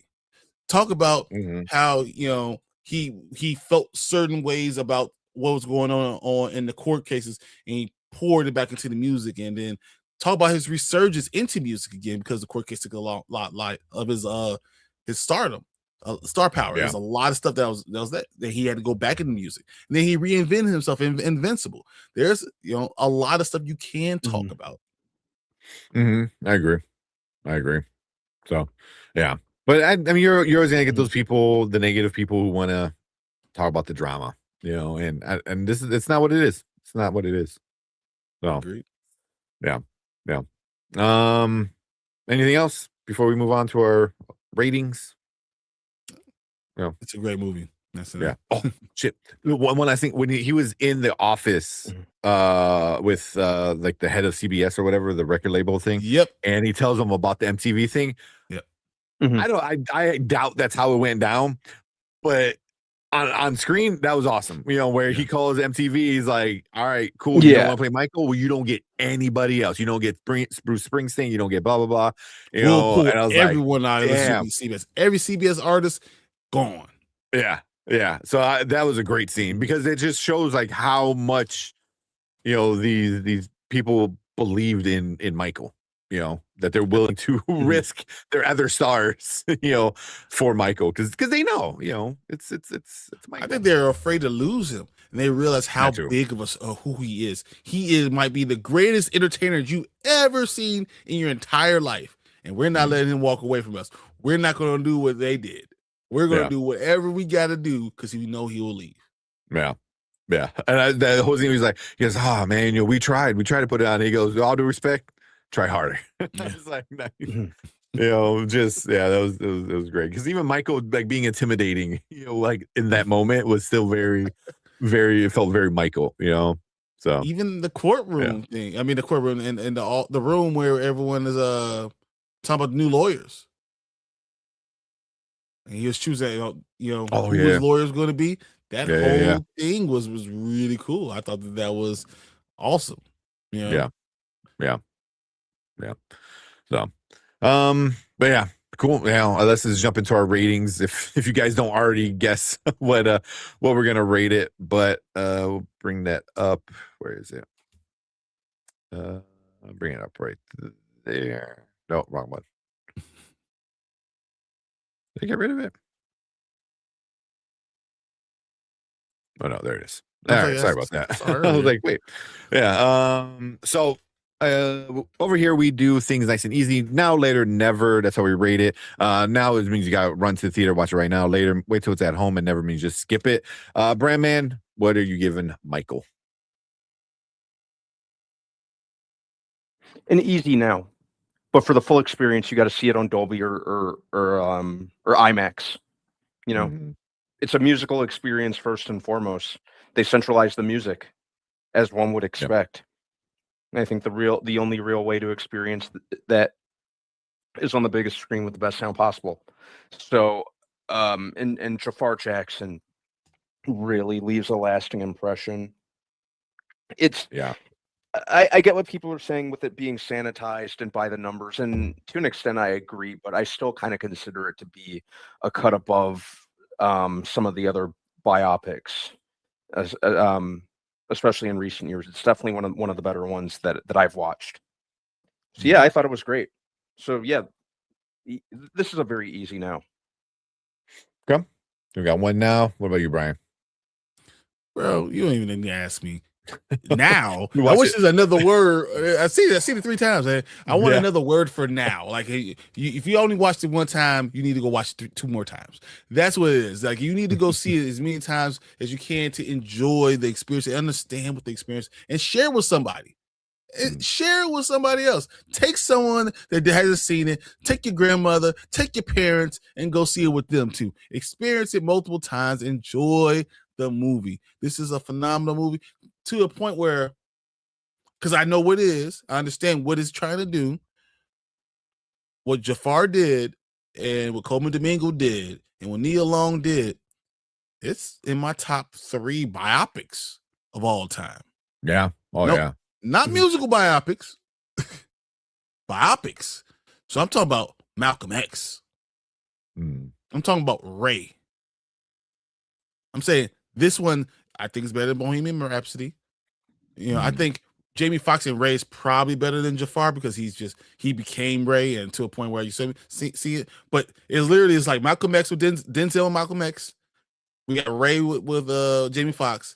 I'm gonna go Jafar right here with Michael. That's how much I think this is a now. Yeah. Dang. Yeah, I put it up there with like great freaking biopics. Yeah. Because I mean, that for me is like my other favorite musical biopic would probably be Bohemian Rhapsody. And then by the end of this one, I was like, oh, this is better. You know, and I mean, it's not like, because it's like Bohemian Rhapsody sucks. Bohemian Rhapsody was awesome, but this one just, I don't know, it just hit better, you know. And I don't know what it was, you know, what maybe it was the music and Jafar and just maybe a little bit of everything, but yeah, it just was great. It was great. But yeah, I'm giving it a now. Like, yeah, go watch it. Watch it on the best screen you can watch it, you know, with the best speakers, you know, go see it in theaters. Yeah, this is a must see. You can already pre-order the Steelbook 4K. You know, and they're going to have multiple versions of it on top of that. So that just shows you how much they already know this movie is going to be a hit. Is they're already doing multiple versions of physical media, which is something they don't do that often anymore. So, yeah. So the budget for this movie was $155 million or something like that. Something like that. And it's already at $218 million in the first weekend. Yeah. That's crazy. Yeah. It's going to hit a bill. It's going to hit a bill without a doubt. You know, people are going to go watch this multiple times. You know, people are going to watch it multiple times. International numbers are going to be huge. You know, I don't see this doing a drop anytime soon. You know, the only other thing that would come close to taking away some seats would be Mario Brothers. But, you know, in a week, you can watch that at home in a week. So, like, it's going to be Michael. It's going to be Michael for a while. You know, Devil Wears Prada is going to be a really big movie. I still think Michael outdoes Devil Wears Prada too. And literally, we have Mandalorian Grogu on the 22nd. Yeah, Michael might rule it till then. Like, yeah, might beat Mandalorian. Worldwide. I'm not saying domestically. Yeah, but you know, it broke a bunch of records. It is the highest grossing domestic biopic, not just music, just biopic. You know, 97 freaking mil opening weekend. You know, which is crazy. You know, Yeah, like Brian said, 218, almost 219 at this point. Worldwide, that's big. So yeah, opening weekend, it already made its budget back. Everything else, the marketing, I don't feel like the marketing was crazy for this one. Like they didn't push it everywhere. No, they did. No, like we saw trailers, obviously, but I didn't see posters. I didn't see a lot of trailers before other movies either. So, I wonder what the marketing budget was for this one. So that's a good question. Mm-hmm. Yeah, but yeah, because you didn't see a whole lot of it, and they didn't go. They didn't really go like big with the marketing, save for a couple trailers, but that goes to show just how big an icon that Michael Jackson was. We didn't need a whole lot to go on, and I think it's really cool that the trailers were enough. Obviously we've said this multiple times during this stream that it's been printing money. So the fact that they kept the advertising to such a minimum just speaks volumes about the legacy that he left. So I think that's pretty cool that that it's making so much and will continue to make a lot just with what little advertising we had to go on. Just the name Michael. That's all. That's all you need. Yeah.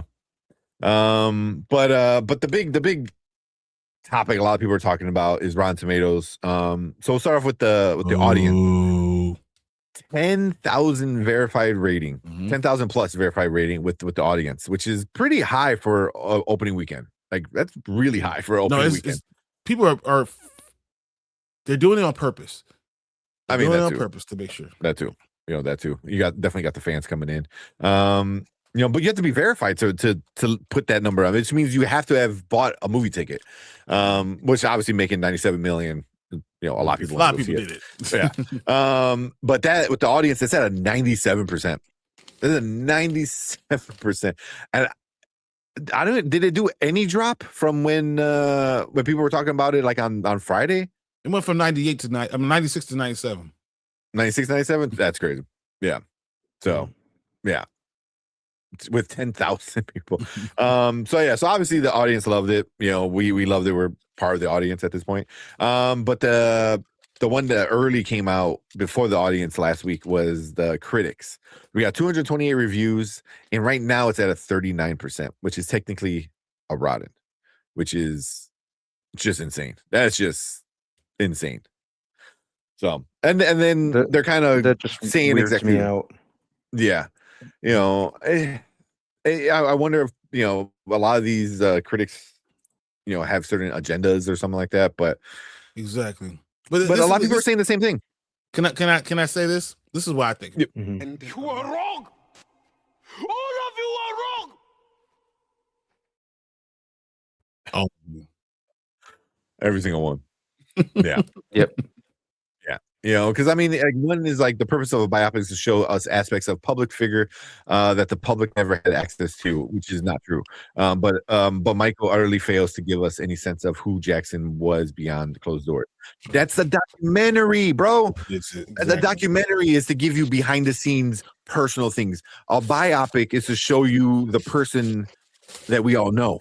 Exactly. I could be wrong, but that's how I understand it. If you want a documentary.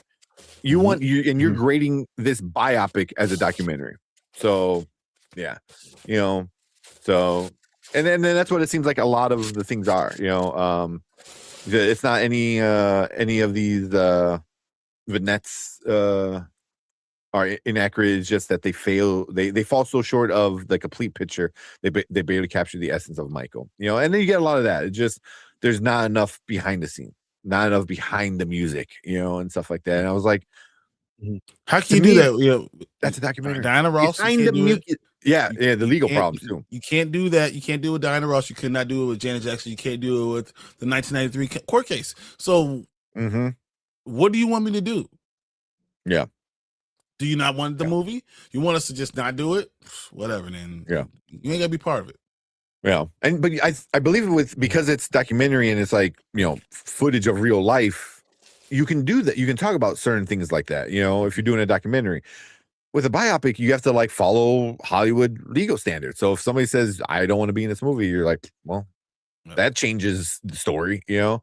So I don't know. Maybe it's just me, but I'm reading these and I'm just like, oh, they wanted a documentary. Yep. I mean, it's whatever. Okay. Yeah. Who cares? You know, and there's a bunch of documentaries you can watch. You know, this is about Michael and the music and the magic. So Agreed. yeah. Mhm. Yeah. So but that's the critics. You know, critics.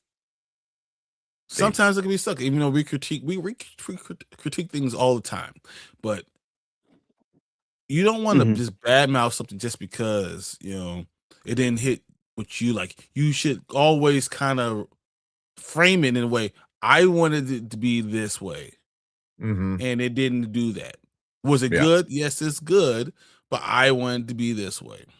Yeah. It seems like they're judging it on their expectations and not on what it actually was. You know, Exactly what was there. so it's like oh, because in their head they're like, I want this, this, and this. Mhm. So when they didn't get it, they were upset.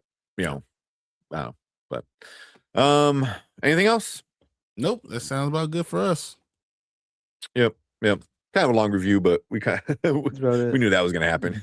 But yeah, definitely go Yeah, we watch it. expected that, right? Exactly. I'm surprised it's not longer at this point. Exactly. But we all liked it. Go check it out in theaters. I think, you know, if you're a fan, you're definitely gonna love it. You're gonna love it. You know, I'm sure Brian already bought multiple copies or pre-ordered multiple copies. So Now it's 3. Yeah. 3. So yeah, probably later before I go to bed, I'm probably gonna pre-order one on Amazon or something. But yeah, we all liked it. We all gave it nows. We want to hear from you guys. So if you're watching on the replay, leave a comment down below. Let us know what you think about Michael. Any issues you might have had with it, any parts that we missed that you really liked. Yep. So leave a comment. Let's get talking there. And make sure you guys hit that like button, hit that subscribe button. Come and join us when we do movie reviews like this, trailer reactions, other fun, nerdy stuff as well. And we appreciate everyone in the live chat. You guys are awesome. Sticking around for this review, but we're gonna finish things off for the night, and we want you guys to stick around because we're gonna move on to our next topic. All right, what Fernando say? Part 2 comes quickly, hopefully. Yeah, I think it will. They just greenlit it, right? I believe I saw that like it just got greenlit over the weekend. Mm-hmm. Yeah, They're like, you gonna make how much money? Yeah, if they're flirting with $1 billion opening weekend like that's what people are talking about. Yeah, there's a sequel like right away. You know, I mean, you signed Jafar, you signed other people. You maybe you try to convince Janet and some other people like, hey, we want you to be in it, and we want maybe your input and stuff like that. But so like maybe. you already heard like like his kids. You hear Paris is the one who's the most loud about it person about all of it. But I gave you my notes. You didn't take any of my notes, and you understand it. Especially if your kids are the person you want their notes to be part of it. You want my information to be heard. But I don't know how I feel about it because I know if I was doing something about my parents or my dad, I don't know how much I would say about things that happened before I was born. Yeah, that too. Yeah, and it's also me trying to override my mother or my grandmother. I can't tell you. Yeah. He said this is how it went. Yeah, and it's also like their dad is like such a public figure, like one of the biggest public figures of all time.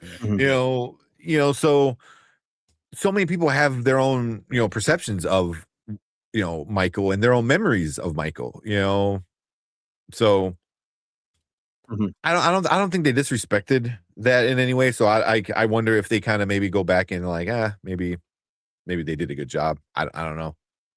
I don't know how Hollywood stuff goes down like that, but they could not like the Hollywood aspect of it. I mean, there's a lot of things that could be problematic for them, and I can recognize that. And they probably have a good viewpoint from their point of view. From my being a fan, yeah, I like it. I don't care. Yeah, exactly.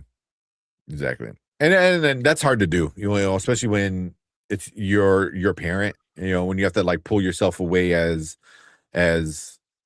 a family member and kind of like look at it through the lens of fans, and the fandom, and that's hard to do sometimes, probably impossible to do with some people, especially like his kids, who are they're famous for being Michael Jackson's kids. You know what I mean? It's like, so it's super hard for them to like look at it in any other way besides of this is my dad, so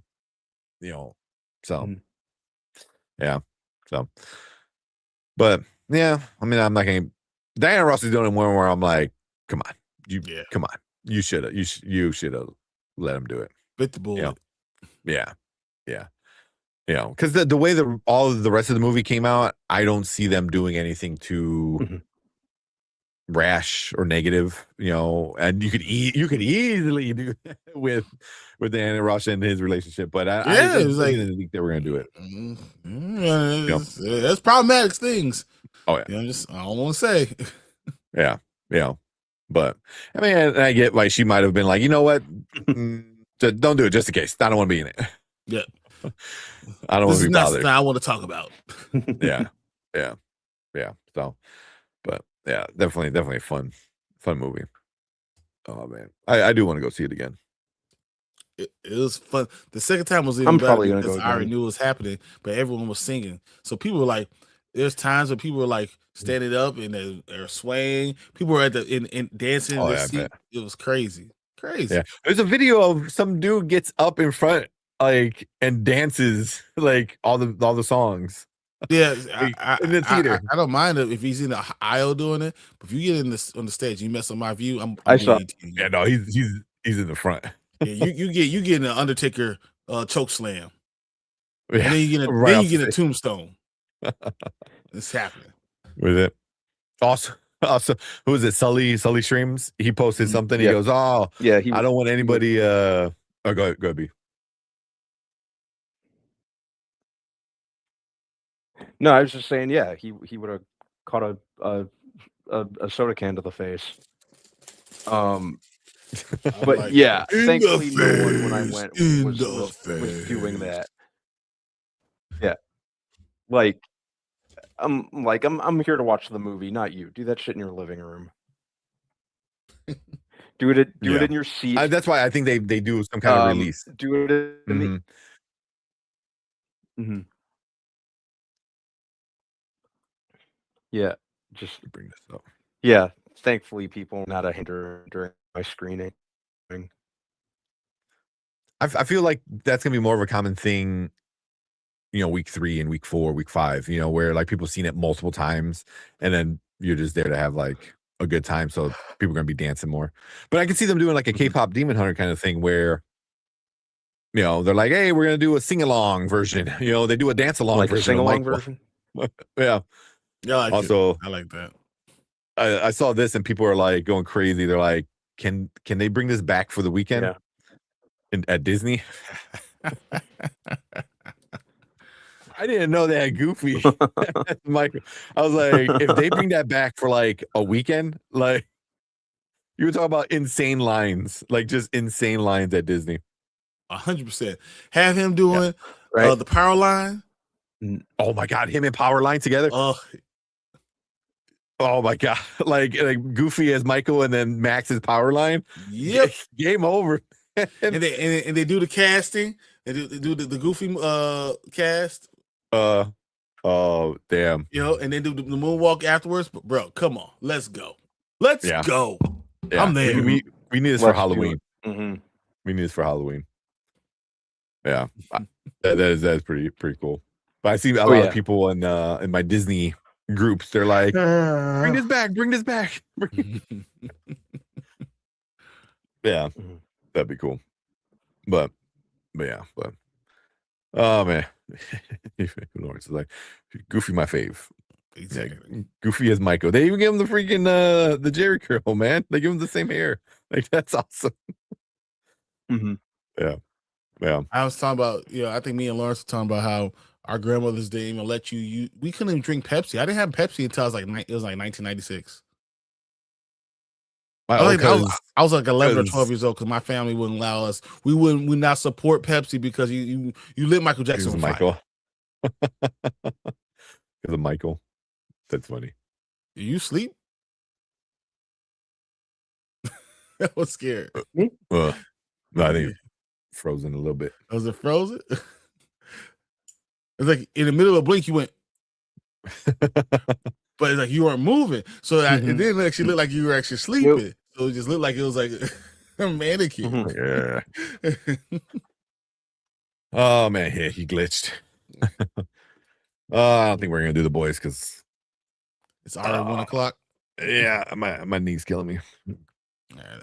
Go upstairs, try to do some stretches before bed. Yeah, he's programming. Like that Claude Mythos is getting to you. But man, yeah, that was a fun movie, man. I hope everyone goes and sees it. Just enjoy it, man. Yeah. Check it out at least once in the theater. You got to see it in the theater. I agree. But we'll probably record some stuff off live, maybe tomorrow and Wednesday or something like that. Try to play catch up with some of the TV shows. Yeah, I gotta watch Mall. Mall was fun. I gotta watch Mall. Yeah. So, yeah. With the A-list, I'm gonna rewatch the new episodes. It's worth it. The new episodes are worth it. Yeah. Oh, yeah, excuse me. So, oh man, and then I gotta get caught up with From. You guys just don't know how good From is. Yeah, so good. Yeah. So I just got to get caught up. Well, I mean, we started watching the episodes that they were like, oh, watch these before season 4. So I pretty much got caught up with those, and then I went to go watch the start of season 4, and then I was like locked out. I was like, and then the other way I watched things wasn't working, so I was like, I was so mad.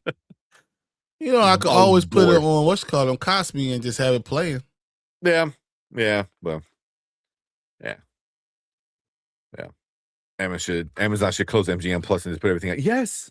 Why am I paying so much money for all this stuff? They're literally double dipping. They're literally double dipping, and that's really pissing me off. Like at least Disney is like, if you get Disney, you get Hulu too. Like screw it. I was like, yeah, that's how it should be. Like, but yeah, Amazon double dipping with MGM Plus is bullshit. Yeah, they're getting us, man. Mm-hmm. Abby was right about everything, dude. So I can see that, but I also can see some other stuff going on. And Boyd is going to change, man. Boyd is going. I see it changing. Mm-hmm. Well, he got pushed in season 3. Like he got pushed so much, like with the demons or whatever, like messing with him. Wait till you see what happens to Elgin. Oh, episode 1 and 2 with Elgin. Yeah. So I'll probably get caught up. Try to watch that tomorrow. You just text me. I'll give you my password. I mean, we will never share passwords. Ever. Well, yeah. See, but they're smart with what they're doing. They're like, oh, you want to watch that new Spider-Man? All right, let's go. We'll put that on MGM. Oh, you want to watch From because it's a big hit? We're gonna put that on MGM. So it's like it doesn't have a lot, but the things that they do have are like things that people want to watch. Miss. Yeah. So yeah, they suck for that. All right. Let's get out of here. We'll be back Thursday for sure. Talking about all the TV shows, getting caught up with all that stuff. Yeah. I think that's about it. Because I think tomorrow we're gonna do our From episode 2 breakdown on Big and Ford, and then I got my Bears show tomorrow. We'll talk about that, and then Wednesday I ain't got nothing. Nice. Yeah. So There you go. But we appreciate all you guys hanging out with us. You guys are awesome. Yeah, it was a lot of fun. Good night. Definitely made me feel better. I was in a really shitty mood when 3 hours ago I was in a real shitty mood. So hanging out with you guys is always fun. That's awesome, man. But, Appreciate everyone being here too. There you go. So much better to be here. Yeah, exactly. But yeah, let's get out of here. Everyone have a good night. We will see you guys Thursday on Spoiler Kings. Make sure you go check out Big Ford Entertainment, Chaos Central. If you want to check out some more From stuff with Brian and Anzo. But let's get out of here. Have a good night, and we'll see you guys later. Peace. Good night.